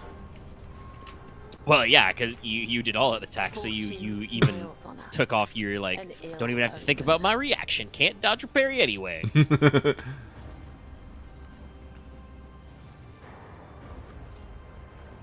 doubt me. What is this? Crumples here, give our gifts to the one who sees nothing but hears everything. Then the truth will be revealed to you. What does that mean? Don't know. Trains! There's a lot of cryptic shit in this. Let's see. The trains are not cryptic. Oh, wait, did I miss some of this stuff? I did. Let's, wait, no. Hang on. To victory. There we go. Oh, ration cards. Finding a lot of ration cards. I hope I get to, like, there's more chances to use them later, because, like, how many do I have right now? Let me see here. Seems like it. Yeah, 22 stacks? Stacks, by the way.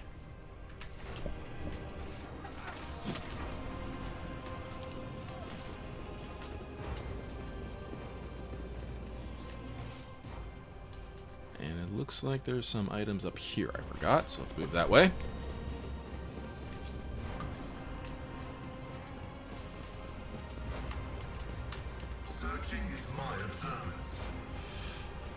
Alright. Looks like we have to make a jump with a 65% chance. More ration cards! I'll take them. Alright, Abelard! Jump that gap. I beg your pardon. Compared to naval service, that was barely a challenge. Oh, this is just... gets me back over here. Whee! The beggar was like, out of my house. Wait, shoo. Unbelievable. Excuse me, this might be your home, but this is my ship!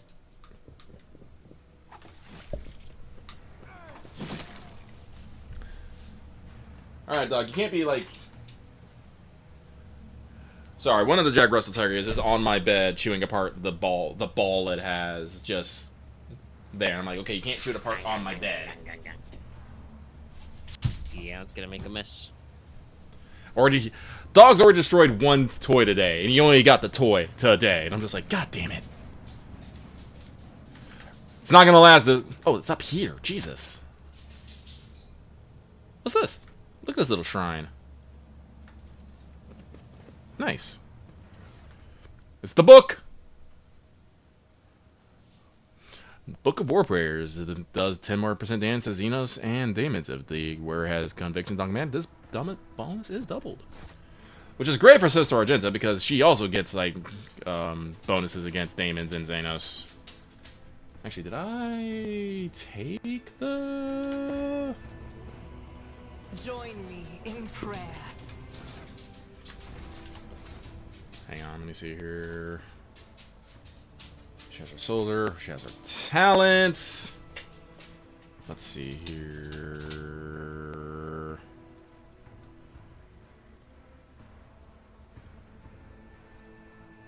Oh, maybe not.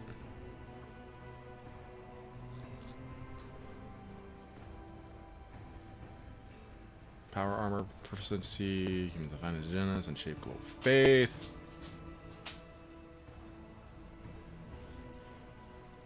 Bolt weapon expert, fired up. Controlled shot. I am using the bill, but I am like taking some other ones. I do want Argenta to be able to just fire in the middle of fucking thing. Oh, it's a Trinity of Retribution. Here it is. Yeah, one more damage against bolt weapons. And it's double against... Yes, that's the one I picked. So yes, no, this Book of War Prayer is perfect for Sister Argenta. Especially since she does not have any accessories. So... yoink. Accessories.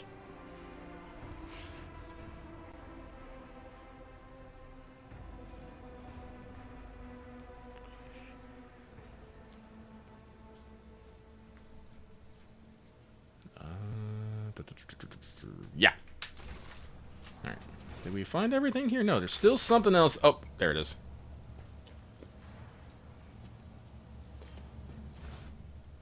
More ration cards! Onward.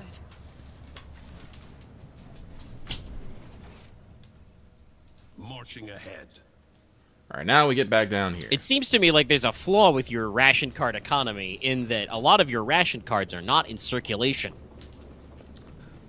Well, people might be hiding them and stockpiling them.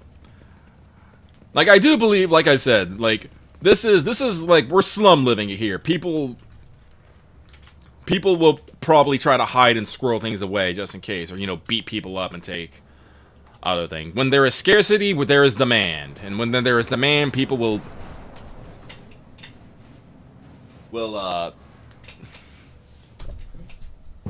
do shit for it. Bad shit.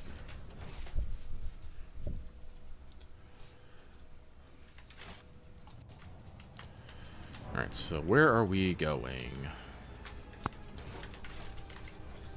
Camera, please. Thank you. Venture forth. Hubba Tubba, I threw the ball already. It's not in my room. Put the ball. Like, no, I didn't do a fake out, I swear. The Jack Russell Terriers is like, but that's what you said last time. No trust. No trust at all. Yes, I am registering sources of infestation, requesting contact with contaminators to be strictly prohibited. So that is important to note, actually. In this area, because I remember this from doing this before, if you actually pick up loot here, you will get, Head never linger. you'll get, infected. The goopy debuff.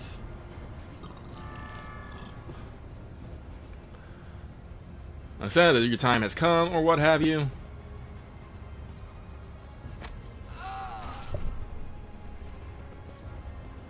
Talk about being everywhere at once. How about we take his stuff? We get to eat soup tonight. My dude, you just...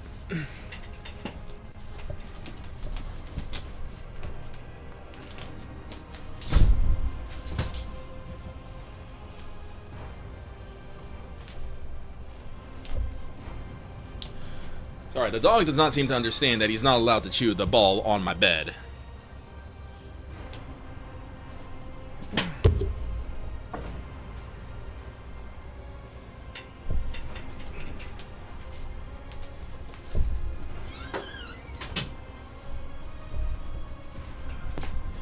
Have to actually close my door so he'll stop bringing the ball and trying to chew it to death on my bed.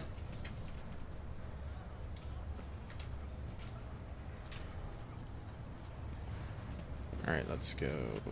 Let's investigate how people are living here. Do what I must.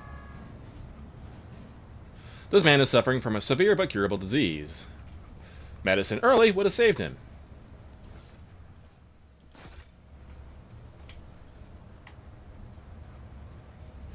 This is where the sick and broken are herded to die of the various disease. Don't touch anything.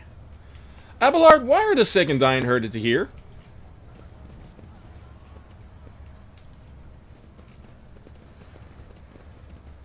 I mean, you know, I understand you need a space for corpse disposal and stuff, but like,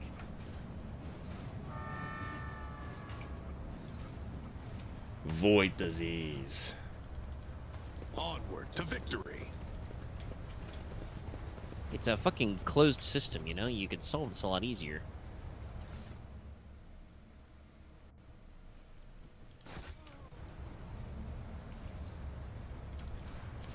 Oh, look at me, I'm touching shit. You've missed the gross underbelly of this ship, and we shot some men.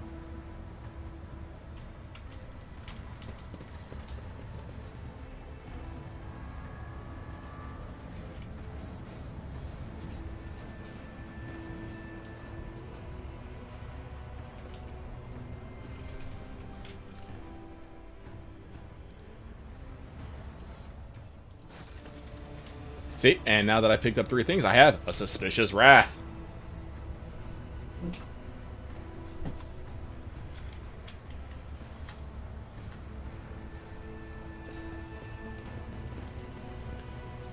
Well, now that I got the wrath, fuck it, pick up everything. See? Right there.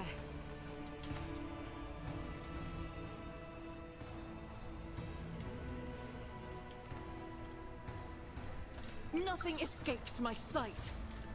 Yeah, they booby trapped the fuck out of that. Look at that. Dang. Let's see this through. Argenta! So many IEDs. I'm Oh! enraged. This is why we fucking quick You should be save! Argent, they fucking... You should be enraged, Argenta. Those guys should not have come around that corner. disable one bomb, and everybody's like, "Ah, it's safe now," and Argente's like, "Wait, No!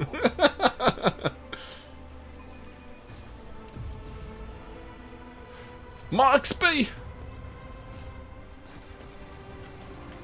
Stay sharp. But yes, this is apparently the Pestilence Pit.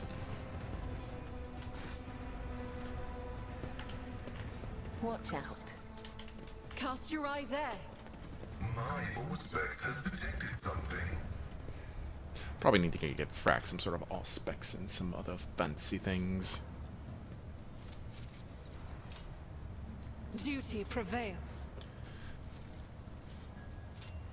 The Emperor favors me today. I better myself through my service. Oh, did someone actually kill that man? Oh, the Death Cultist actually did come kill the dude. Interesting.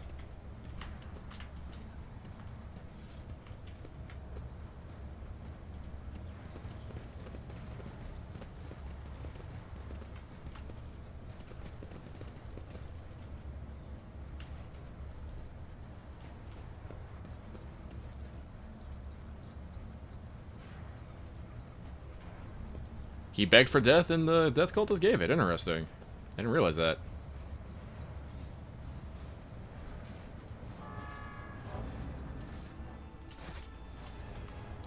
Alright, so first things first, though.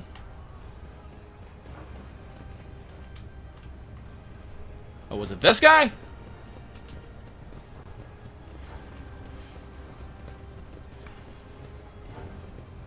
Alright, so F5, quick save. I'm restless. Can I just blast him?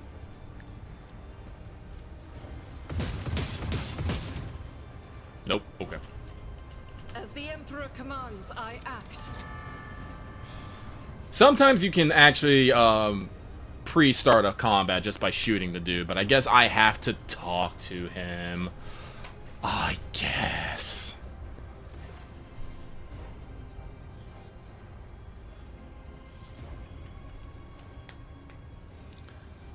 Pellet, covered in sores and Mendes. One of them. What you want? What for crime do you Mendes?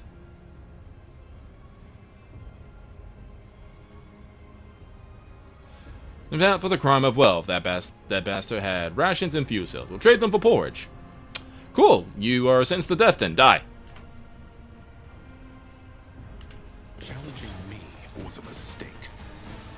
The Masters demand your death. Alright, let's see here. Looks like our Pascal and then Argenta. So let's see here. We got 3 there, 3 there, 1 there, 3 there, 3 here. How do we want to do this? We're moving in groups of 3. Looks like they are mostly melee. These fists or anything to indicate.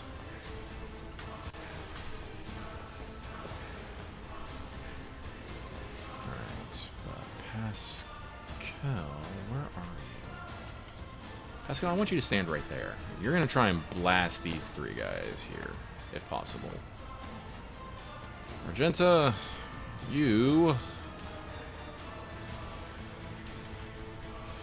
But we'll try these 3 guys. Me, I'm going to step back. Let y'all do your thing. I can't say you hang out there. Flex slot. We love a little flexing. Abard and Bella, I need you guys to do Melee stuff. melee stuff. We got a group Step in right the there, middle. so that should do it. We're a little spread out, but if things go well, let's see here. So first things first. Might not kill them, but they're gonna regret it. They're gonna regret it. Yes, that was a spicy. That was a very spicy hit. Very well done. We'll hit ourselves with the boof. And we'll get those guys. And hit the outcast leader with more exploit stats. As soon as I can hit the goddamn thing. Alright, that's it for me. Argenta goes. We don't need to hit the running gun, technically, so let's not. We'll just go straight into rapid fire and to unleash an unholy hail upon my enemies. Yes.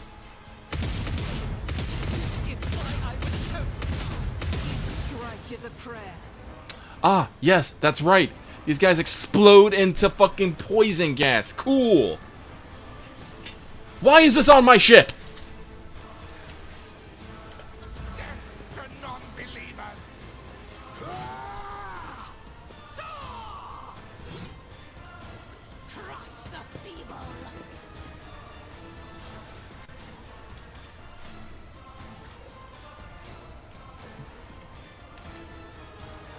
These guys reached 36, so they aren't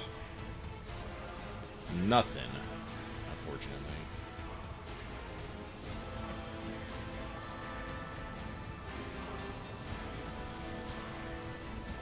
Let's do that. Be purged. And then followed it up with this. Killing brings me no pleasure. And then we I am will back. leap I out. was going. I could hear everything, including about how, yeah, they explode into poison clouds. I think these guys aren't normal. Let's see here. It says they're outcasts. Technically a human. Passive abilities. Plague Cloud. When dying, this creature creates a plague cloud that heals its allies and damages its enemies until the end of combat. That sounds like some fucked up shit. I don't like that. Yeah. Well, also, when the combat started, I don't remember if I turned on or not, but one of them said something like, "The masters demand your death," and I'm just like, Wait, are these proper Nurgle boys? I mean, I feel like these guys they have the combat barks and the stats like they're, chaos cultists. I don't know if that's what they're supposed to be, but that's what they're acting like. We can't have that. Die! Yeah. Get Clev!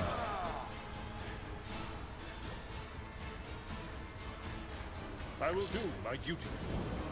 It will be done. Alrighty. It's me, ya boy. Peeve 'em. Alright, let's see here. So we got the outcast leader there. He's all up in my grill. Can't really do much. So...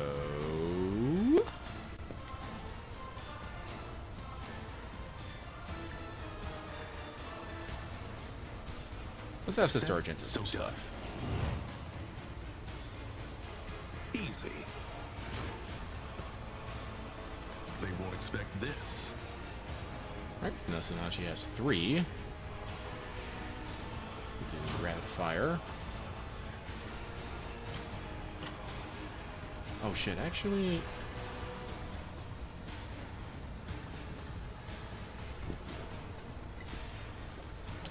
oh, son of a bitch, she's in melee with somebody. Man, I can't actually fire her bolter. God damn it, forget about that. Flamer! No, I can't do that because it's a big flamer. God damn it. I'm an idiot. Well, it's okay. It's okay. We have a plan for this. We have the power of run and gun. Which is not the perfect solution, but... please let me stand out of the way. And unfortunately, controlled shot is 1. So if I don't want to hit people, I will not get turned this. I act. But I can still make a single shot at the very least. I'll do it. And Pascal can dodge. Now we'll That reload. is for the weak.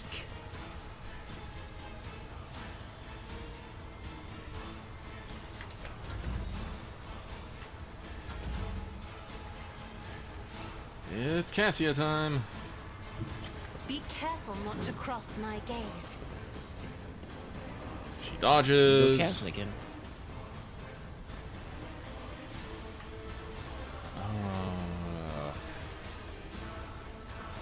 rid of that This a guy. job for pride to die with grace, at least. Argenta's already been buffed, so let's give Pascal so he can shoot Me? another. If you insist, Lord Captain. I'm not accustomed to being ordered around.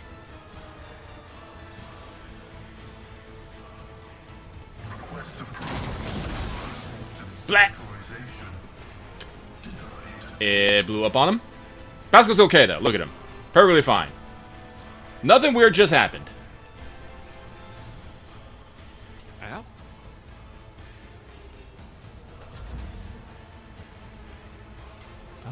Let's see here. Still got 6 dudes left. No, we'll leave it for Abelard to deal with later. Loth, please go do the FGO event.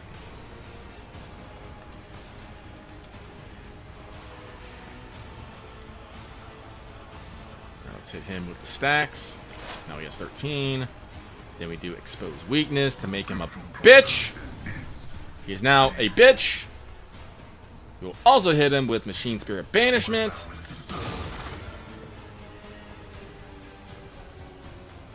And then we just give him a solid shot. Pew! And joint analysis, so everyone may use exploit stacks. Oh, Argenta. We do not want to. Well, actually, no. We got the full fucking stack right here. No, fuck it. Take aim. Faith without deeds is That- worthless.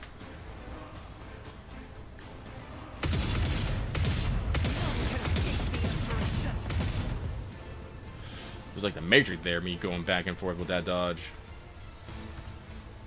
Alright, let's see here. We got 5 left. 1 there, 1 there.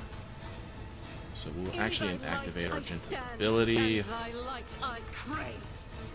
As the Emperor commands, strike is a We prayer. can just clear out some of these other dudes. I'll do it. Another! Doubt is for the weak. Eradicated.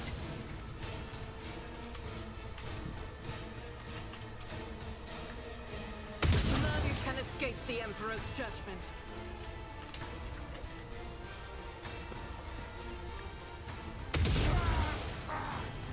Man, Argenta, this is just a kill zone for you. Fuck!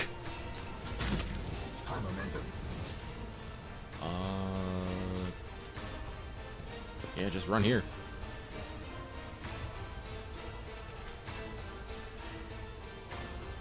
As the tenant's death is a blessing. Nice crit.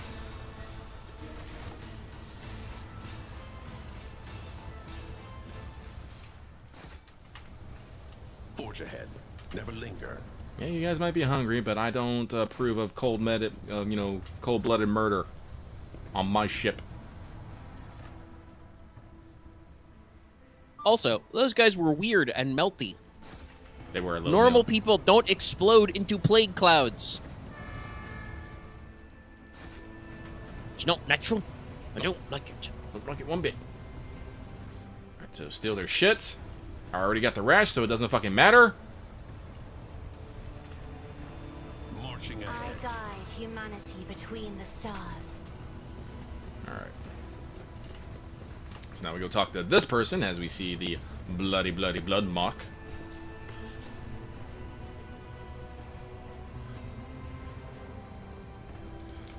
And we'll do an F5, just in case, because I'm a bitch and I will scum save. A vagrant decaying tatters is rocking to and fro, muttering instantly in several different voices, occasionally breaking into hoarse laughter. As you come closer, she freezes and turns slowly to look at you. An ugly rusted mask covers her face. Are you here to take Zedinia to the other side? No. You are just wandering in the dark, looking for light, but it's nowhere to be found. Do you really see it? Who are you? Old Zedinia, Zedinia the outcast, Zedinia the mad, Zedinia the disasters and cursed, Zedinia the spurn. The woman hugs her arms to her chest and starts cackling loudly. Broken chains clink at her emaciated wrists and necks. A ghost of the past, a shadow of the present, only the undying one knows. He alone. Why are you wearing chains and a mask? You haven't escaped from the enforcers, have you? These gifts, they are. The chains clink to announce the news approach for others to hear. She slides her disease-darkened palm down the rough, rusted metal of her mask. They hide, fearful of becoming like Sedenia. Afraid of losing face. Ha ha ha. There's a blood symbol next to you. I've seen such marks before. Is this another part of the Song of Trailing Blood? Sedenia bursts out into hysterical laughter. Oh yes. Oh yes. The song. Here. Listen, listen.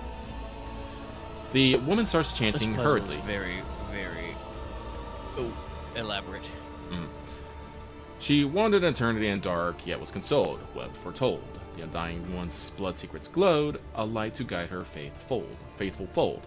But threads must end, and so the spider did what it was owed, her life and death to ship bestowed. She laughs again, and you'll see if you learn to see. Look into darkness. Look, look. Peer into darkness. I cannot fathom what I meant to see here. You peer into darkness and are gradually able to make out the outlines of objects hidden in the shadows. Rotting corpses, rough walls, the twitching death throes of infected people left here to die. You see no light in this place, only more darkness and despair. You don't see, do you? You don't see. Zinnia shakes her head frantically and starts tearing off her rags. Strips of her decaying flesh peel off along with them. You will not see until you become like Zidania, the flesh and blood of the ship. How do you become the flagship's blood? Oh, Zidania will show you, and you'll see the true light. Come now.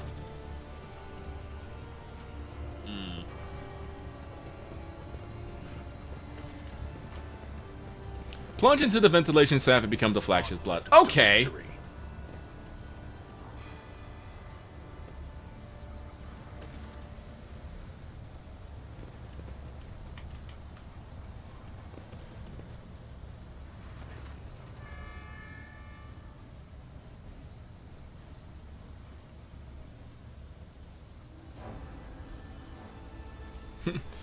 The rotating blade promises nothing but senseless and brutal death.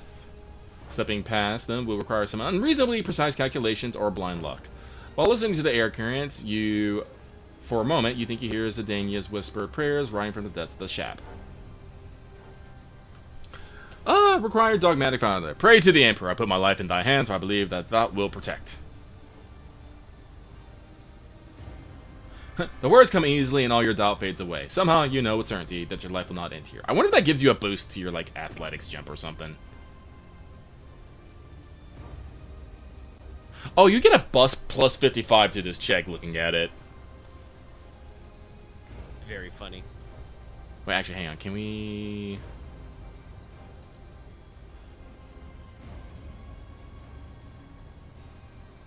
Okay, it doesn't actually tell us, like, what the difficulty modifier is bargaining, but we got a plus 55 to it, so... It's all like, make the jump! Do it! Jump! Jump, you coward!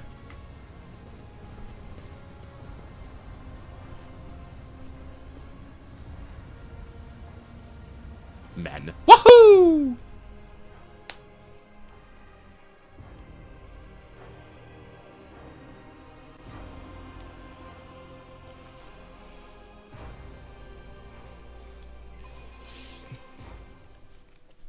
Press the any key. Alright, here we are. Where's the any key? Quick save. Venture forth. Hello, Death Cultist. How are you doing? Bows his head reverently. Nice, nice.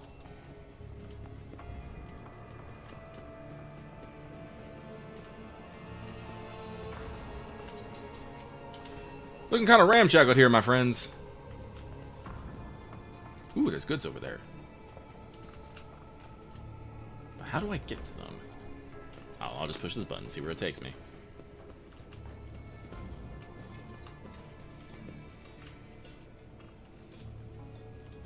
Oh, there's an athletics check here.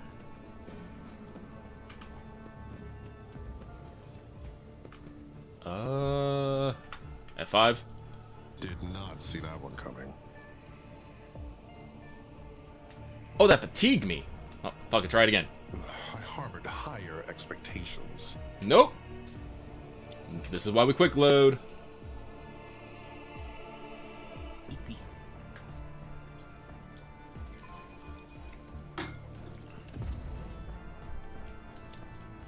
Jump, you coward! Different plans. Jump again! Didn't see that one coming. Come on! Yeah, it took 3 times. We did it. Let's see this through. Give me the loot. Yeah.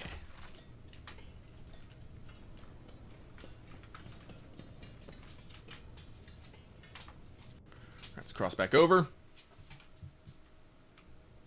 And go up. I think there's something up here. I'm fatigued. I'm tired. I'm tired, boss. Whoa. Oh, okay. Lord Captain, you are the boss. Quite, I know. Talking about the boss's boss. Boss Emperor.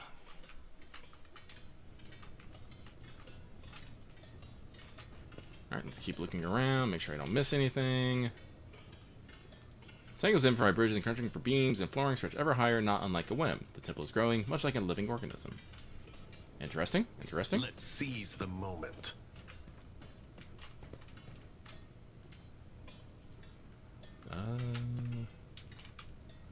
Go down again, I suppose.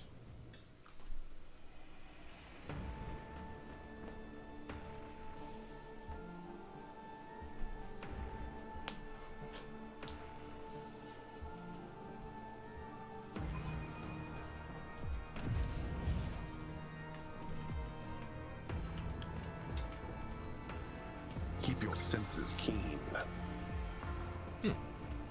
Found something here. Promethium.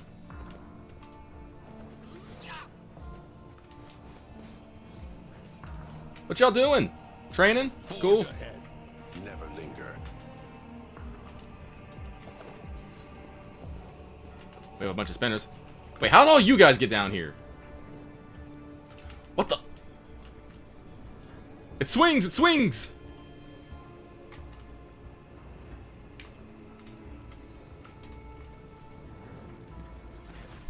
Hello. A frail old man, gray beard tinged with blood, folds his wrinkled hands in a ritual gesture. His body is covered in scars, some old, some fresh. His eyes are sewn tightly shut. His mouth is cleft at both corners, making his jaws seem eerily snake-like. And the Lord of the Ark walks the path of unlife in the footsteps of the web's very first spinner. And the servants of death bow before him, for the Doman is the giver of life.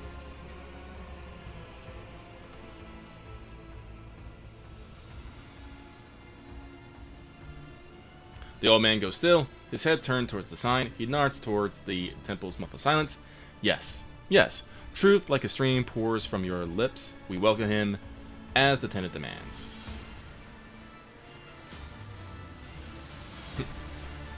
Your hues are as pale as the gray of your beard, but what is this? Cassia flinches and takes a shuddering breath. A scarlet whirlwind shines through faded colors. A thin blade appears in the old man's trembling hands. Although his arms are stiff and looks like they could barely bend, the next instant the dining symbol is etched upon his forehead, dripping blood. For a brief motion, he flicks the blood off his blade and several drops land on your face. The blood-spun web welcomed its new lord. I am the vizier. For many years we have waited, and now here you are. We have waited. Whispers echoes his word from the shadows. So you just walk my companions in here the normal way while I was forced to take that jump? Yeah. Yeah, I immediately went down. It's like, excuse me. The spinners guided them along a different trail. You had to take that step, for only you were meant to become the flagship's blood domain. There's no reason to test the fates of those who will follow you, for their burden was their lord to bear. Interesting. Now, what does it mean you waited for many years? It was not so long ago that I made my acquaintance with the cult. Hang on one second. Dog scratching.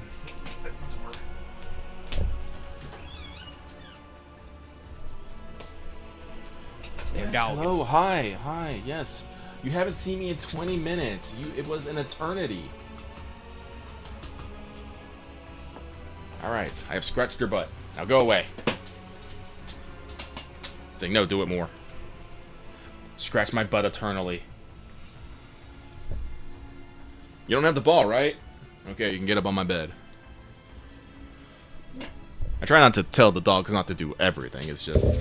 there's limits! No, you gotta maintain discipline. It's true.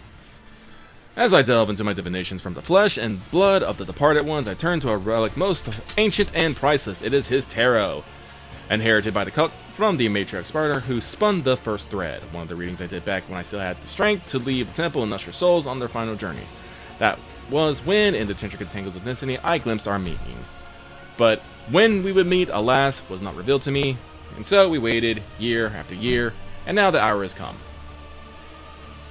Why is it that you invited me here?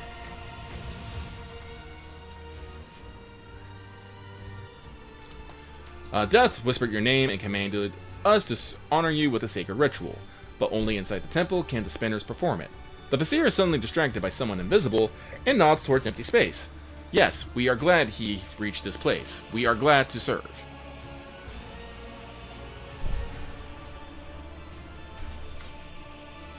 Vizier, is that some sort of title? It is the name we give to the first spinner, though one has learnt the wisdom of the tenets of the web in order to lead others. We have a duty to instruct and spin bloody threads, but in all other ways I am as much his servant and yours as anyone else in this temple. How did you manage to erect an entire temple in the middle of the ship without anyone noticing? Followers of the cult once inhabited the tunnels between the bay's bulkheads until the threads of fate were tangled and a daemon of ages past gave us this compartment. We set ourselves to building a spacious hall where the shadows, the images of him, and the spinners themselves would whisper of death. And thus the temple that you see began to change with the succession of bazaars and the cult's generation. We are building it still, slowly but surely. Nah, I'm not going to demand more respect out of people. I have walked in the path of the matriarch Sparta. What now? The Song of Trailing Blood tells us of a path fraught with trials. By accepting it and setting out on that path, you have passed the first one, the trial of resolve. For not everyone is prepared to shun their fear and doubt and embark on a search for the unknown, a search for death. The trial of compassion was the second one. You passed it when you put yourself, albeit briefly, in the service of another soul, a man suffering from burns. For the choice between life or death is to be made by those only willing to take responsibility for the pain of another.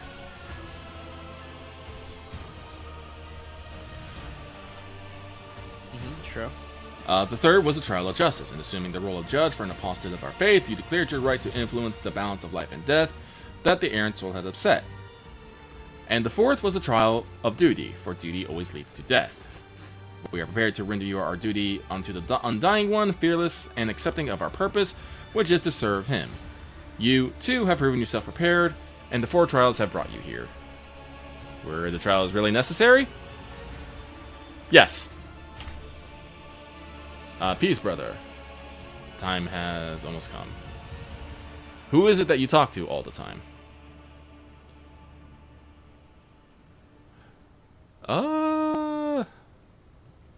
Eyes sunshot, are you blind? Is not a cult ritual.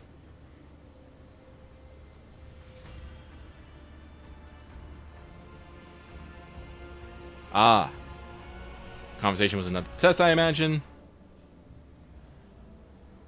The Lieutenant's command is to be prepared all the trials, corporeal and spiritual. What? Is shit getting red? Why is shit getting red? The blood spinny. The spinny blood. A column serene that involves your belly. Your fatigue subsides and you seem to float in the air, seeing things that you not noticed before, the shadows in the corner taking on color and shape. This is the lumen light playing on the cultist bone mask. Are they really masks? Their tall, lean, empty-eye wearers might as well be dead people. A chair runs down your spells. What is the meaning of this? What'd you put in the juice? Yeah, I think there's... Yeah, but I think there's some stuff in the juice. Or in that giant incense burner swinging from the ceiling. Like Foucault's pendulum. Probably. Your heart is beating slowly and your breathing has become deeper and your thoughts are muddled. You seem to be under the influence of a potent stimulant. Look around the temple. One moment, the walls of death and The wall of the sanctums are infinitely wide. The next they are narrow as to make it hard to breathe. The floor dances under your feet, and the undying temperature seems to shake his head threatening as it looks down at you. They put me on the shrooms! What happens now?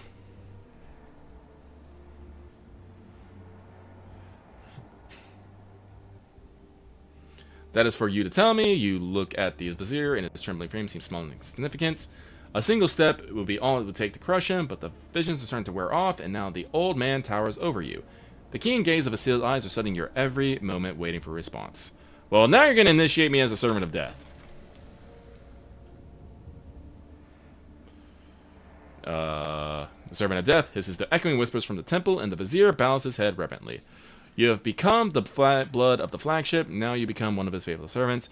We may not name you a spinner, for a spinner threat demands the forsaking of one's previous life, but the blood-spun web will still accept you. The tenants allow it, but only for a dominant who has followed the trailing blood until the end. Cool, thanks. Shit, there's a lot of blood. Is all this blood inside my ship? Where did all this blood come from? Have you screened this blood? Do they have any bloodborne diseases? I'm about to find out! We literally just smash cut and it's the fucking Bloodborne main menu. That's what Shit, what was in that juice? Upon the ritual platform, the Undying Emperor's feet, under the keen eyes of his dark, empty eye sockets, you feel completely insignificant. Surprisingly, the thick blood pouring from his hands on your brow, chest, and shoulder is still warm. Ugh. Bowed before his image, the vizier assumes the ceremonial postures with incredible ease, his withered body moving swiftly and soundlessly. You are slowly plunged into darkness, and the sound of ritual chains and swishing blades. Amid the noise of splashing blood and the cultist whisper, you hear the words, "Death has spoken your name, Death Salmon. Death accepts you." You are going to need such a fucking deep clean. A familiar whisper is scratching the periphery of your consciousness, or is it an inner voice? Even if he hears you, what does he care? He does not save Theodora. He will not save you either. You are not his chosen one. What if you offer a prayer to the gods that are truly immortal? The ones who do not hold back with their gifts, the ones who are always willing to accept you. Now, I'm going to look up on the face of the Undying Emperor statue. Blood falls into your eyes. You hiss in pain, but you raise your head. Through a red mist, you glimpse the harsh truth in the Emperor's face. Death sees you. Death is watching you. Could the lingering intoxication still be playing tricks on your mind? The strange rash you develop in the Frontline's pestilence grows pale and scabs over. A healing grace descends upon you.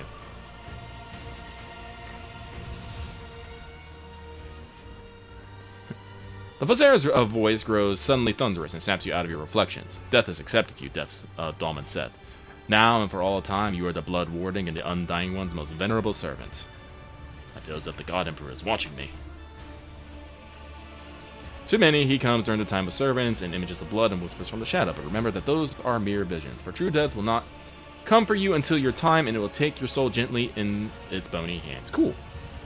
Blood Warding, very family. I'll add it to my other titles.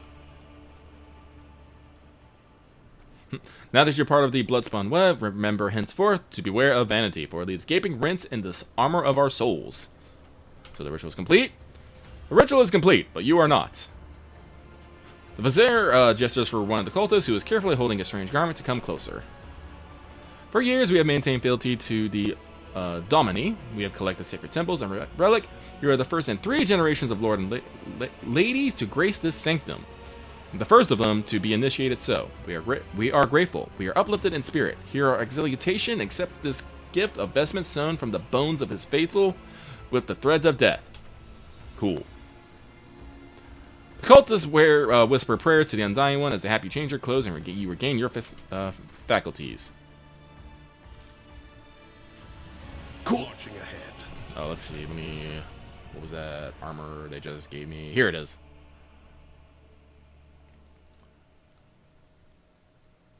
Yeah, spin rate on this. No dodge penalty, 30% armor, plus pretend dodge if I'm not in cover, and extra 2 wounds. That's pretty good, I see. Extra ones are always good. Bones, baby! Nice, nice, nice. Oh, that reminds me. I think there was... There they are. Worn by that color, whenever the enemy kills a spawn, the enemy explodes in a fountain of blood. The ceilings nearby are covered in blood and is affected by a blood file. I think that will help for the blood-soaked and blood-blessed effects. That was not the glove slot, you dumbass. There we go. Do we have any capes left over? The saturated cape? No, you don't have endure, so it doesn't matter. What is this? I don't like saying saturated cape in the context we've just witnessed. Guys, blood is very tacky, very sticky. It's not meant to flow out of your body. No, it's really not. It's really not. That's why it gloops together. Add those to the... Alright, cool! Oh yes, I am fatigued. I'm very tired. Alright, let's take a look around and see if there's anything... Ah, yes. What's in the box?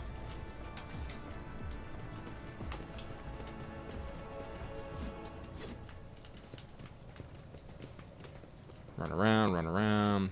Athletics. What's the box? An expected result. Level up! From a box.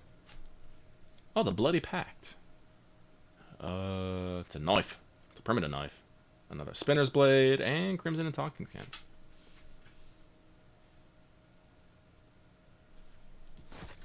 Drugs.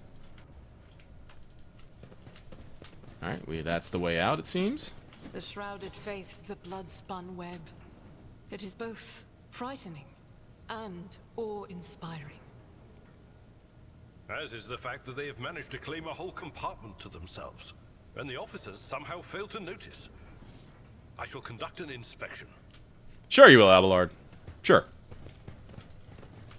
I'm sure they'll let you do that. That sounds very believable.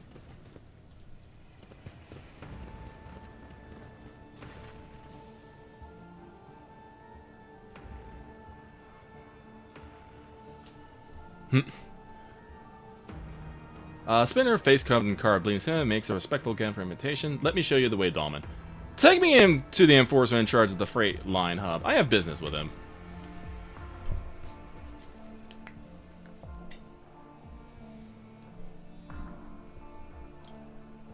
Meg, I just realized we've been doing this quest line for like 3.5 hours. Just this, basically. Yeah, no. This was a whole thing. This was very involved. This is very chunky. We're in denouement right now. Alright, Edok! Words, baby. I mean, not as, look, I'm looking at the stats, not as crazy numbers as the end of Act 1, but still pretty good.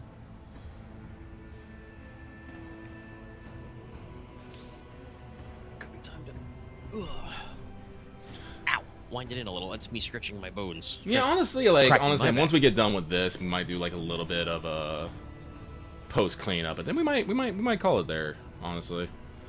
But Captain Fresno has acquired a few wounds since our last conversation. Half of his ear is gone, and he knows that he's wearing bloody bandages under his uniform.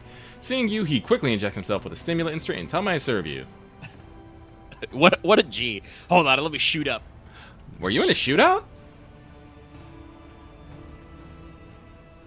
Yep. There was a raid on a local gang. We finally cleaned out the scoundrel who was smuggling goods to neighboring compartments. No one escaped. Fresno permits himself a brisk smile of grim satisfaction. Hey, you get to ask him about the fucking food. Yeah, I'm about to. I came across a worker drawing a break in my mouth. What does that mean?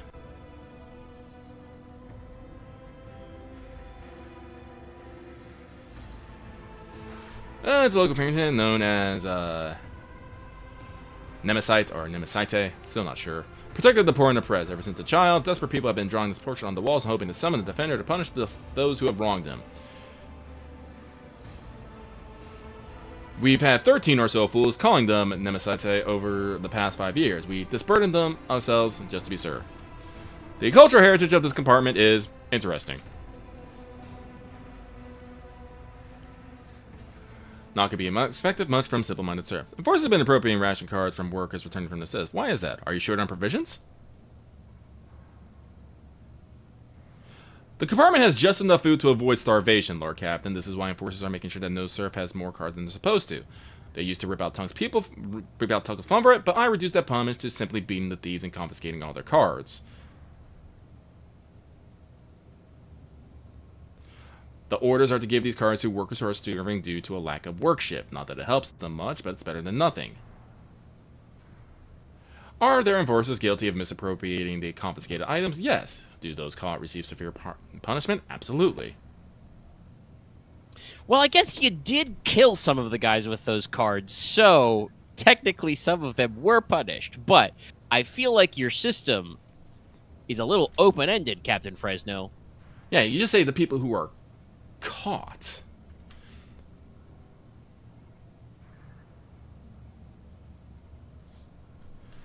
Let's see here. Oh, this one actually has a little check mark on next to it. I wonder why.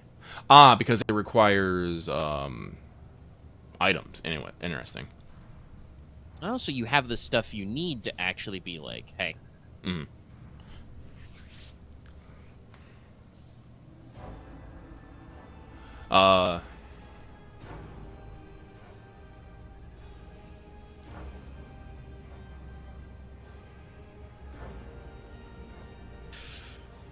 I mean, you know, the dogmatic one is dogmatic, but is also not, like... It's not the worst. The worst. No. The execution quota kind of sucks, but it's also just like, strip all corrupted forces of their rank, And burn all yeah. crime, give all idlers a job, but if they don't get a job, servitorize them. That's not great, considering we already had a batch of haunted servitors. It's not great, but it is not the worst. Heretical is, well, heretical. Or you can just be like, nah, everything's fine. Well, everything is not fine. We're going iconoclast here. Yeah, well, yeah, you earned that shit. You got all the extras. Yep. Schloot. Orders understood. But this is actually interesting because of this. We actually get a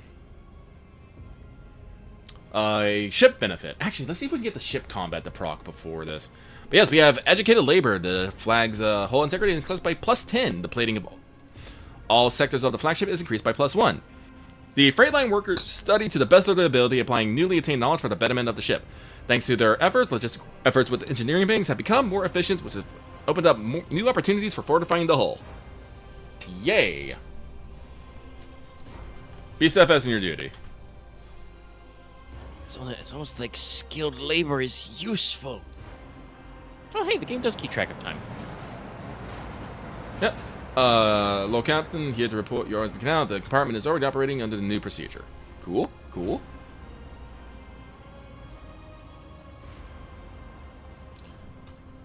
Well, let's see. Like, I think if you run down to the foreman, I think he might have some new dialogue. It's 3 days. I'm still fatigued. Man, I'm really tired.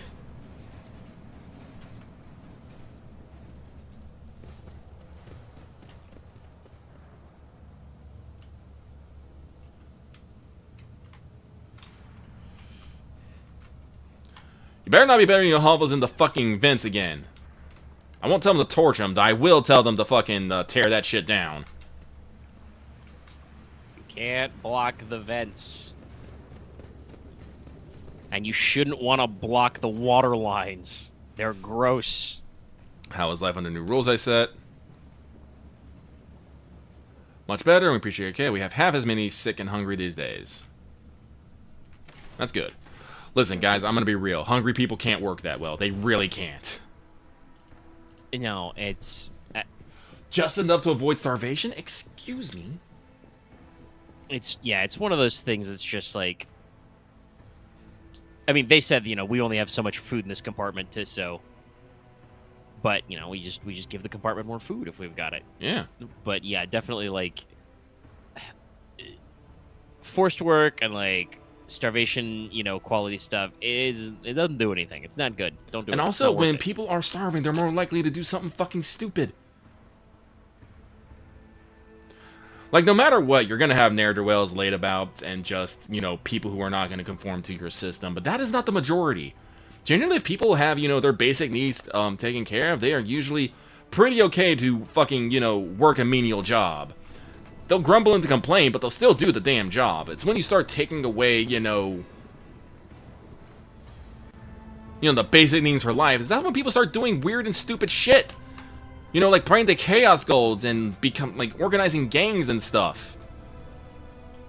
Exploding into plague clouds. Yeah.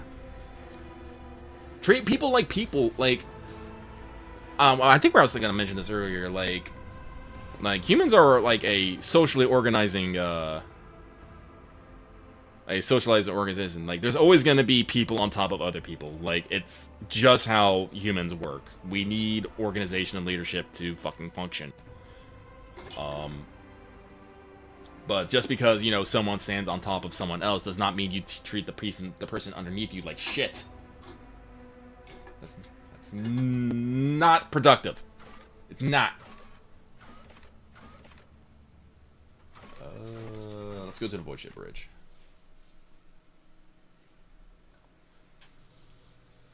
Alright.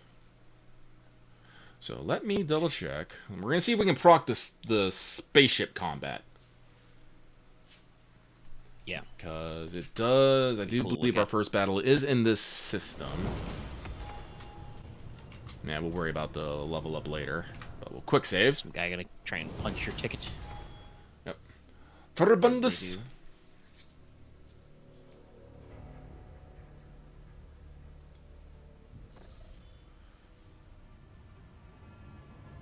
Yeah, Oh. I'll keep this string titled beginning of Act 1. Hello, Captain. Whoever's voice over the box sounds wary rather than annoyed. I'm getting several reports of several ships moving towards us. Judging by the fact that they're not responding to our hails and the telemetry shows a trail of macro batteries, they're not here for a chinwag. I hate when they're not here for a chinwag. Ready to issue orders to prepare for battle at your command. Well, on my order, all stations get ready for void combat. I accidentally hit 3 and 4 at the same time. That's okay. You asked him merely if you could avoid combat. He's like, no. Okay. Nah. So yes, no, we'll get the space combat system going. And then we'll probably call it...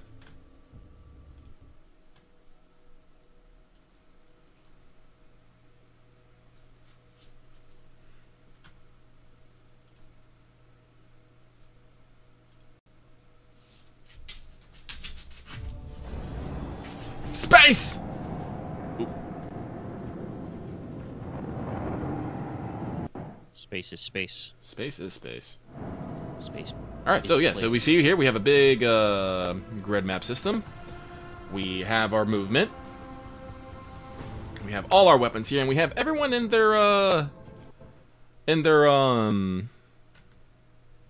slots. I'm glad I... Slots, the crew slots, yeah. Alright, so let's see here. We got Mars pattern macro batteries. As you see, they go exploding. We got on that side as well. So we got our broadsides.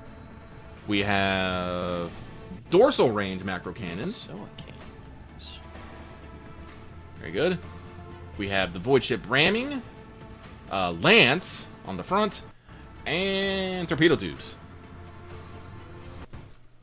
God, wow, this ship has a lot of slots, and they have a lot of guns. Actually, I wonder, can we actually fit this many weapons on a fucking sword class frigate?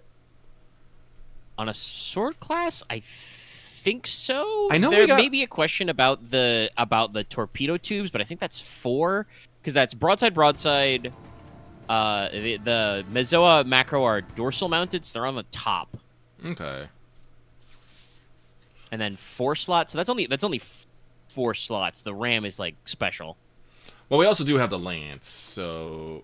Oh yeah, you got a lance. Yeah, the lance. Yeah, it says the lance. Yeah, actually, it says it here. We got the lance and the torpedoes on the prow. Port is the macro. Starboard is the macro, and the dorsal is also the. Right, okay. But I'll see if I can crack. Go about your business. I'll see if I can crack my PDF and double check. Okay, thank you. I was trying to do it right now myself. It was not working. Like I was trying to look it up.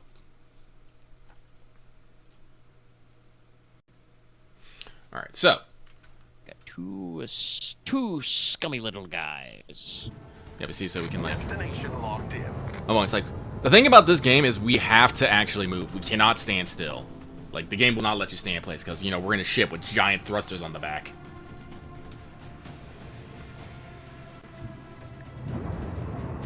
Hello there. Initiate the barrage. Oh, and now they want to fucking leave. Torpedoes.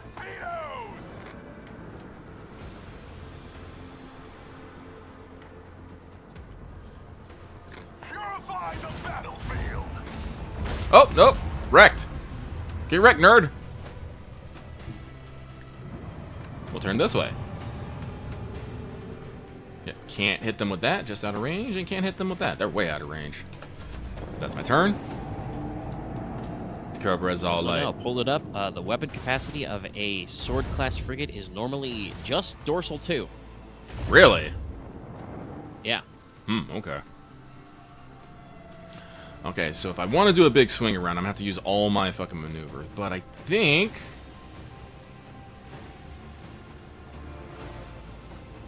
Final strength makes a full U-turn at the end of its movement. So yes, I can do I can pop a Yui.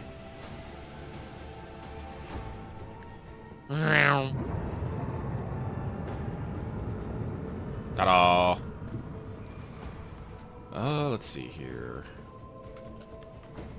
That's that. If I hit there, will it let me... No, it won't. Alright, then we'll just do this.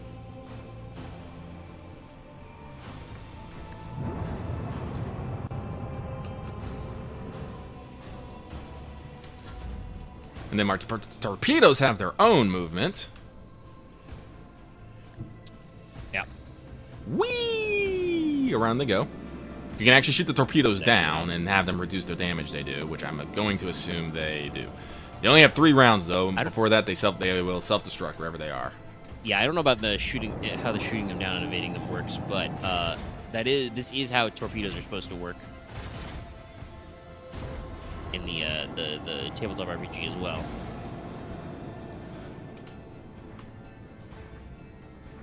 I can't quite get there, but means it has to pay attention to it, which is important. It'll force them to either evade or...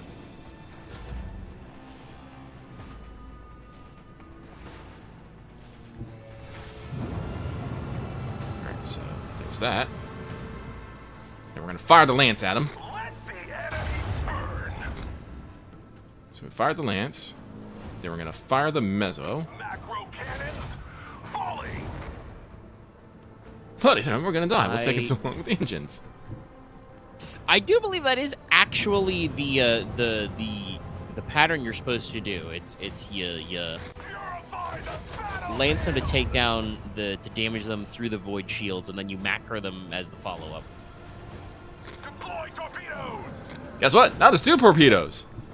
Direct our course. And you just like leave. Well, see, now they're going to try and leave. They might get away because my ass is nowhere close. Oh, yeah, that didn't want to make it. Around. Oh, I might be able to get them with these torpedoes.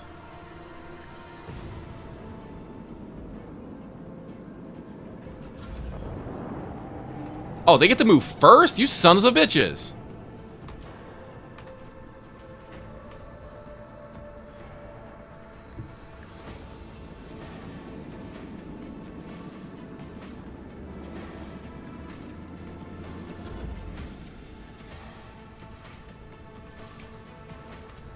Do I have any other fun things I can do? Ah, here, let me see if I can do this.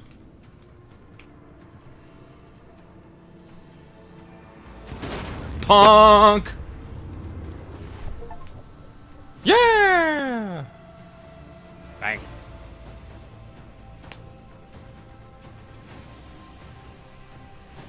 Victory!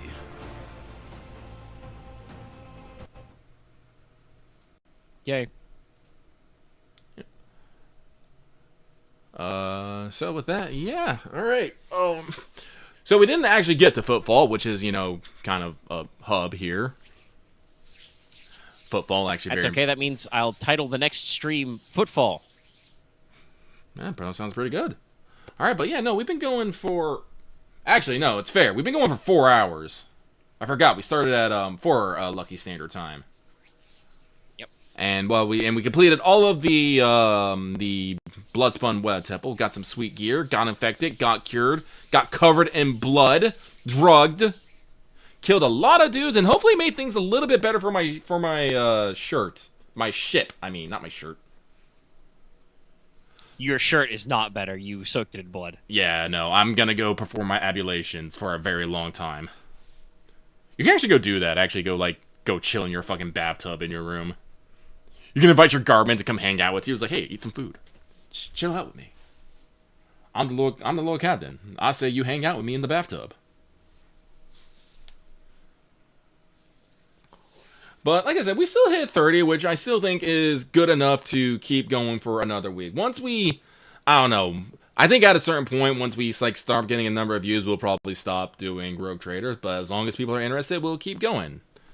I don't know if I want to say like 10 or 20 will be our cutoff, but we'll see. We'll play it out, and if it seems like it's winding down, we'll let it go before it outstays its welcome. Yeah. But, you know.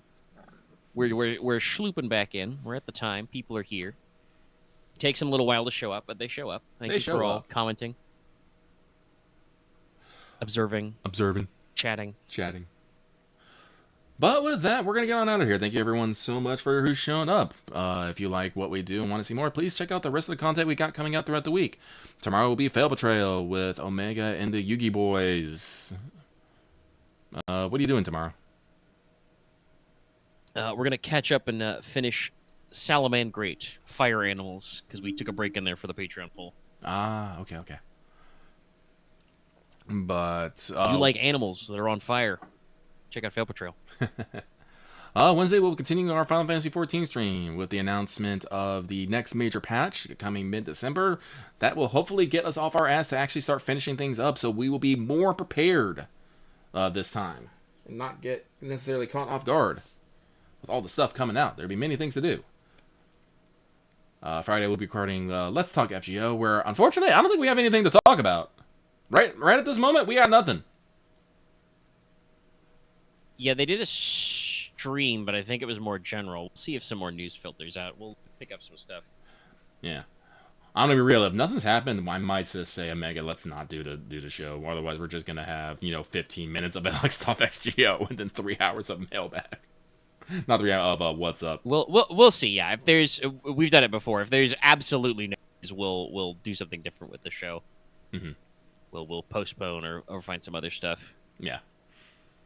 And if you want to see more 40K content, we are recording our play of Warhammer 40K Rogue Trader, the tabletop RPG. We just did our second session this Sunday, and that will be posted sometime during the week. So please look forward to that. It's mostly combat this week, which is a little slow. It's a little sluggish, but it's our first personal combat in the 40K system, which means we had a lot of things we needed to iron out.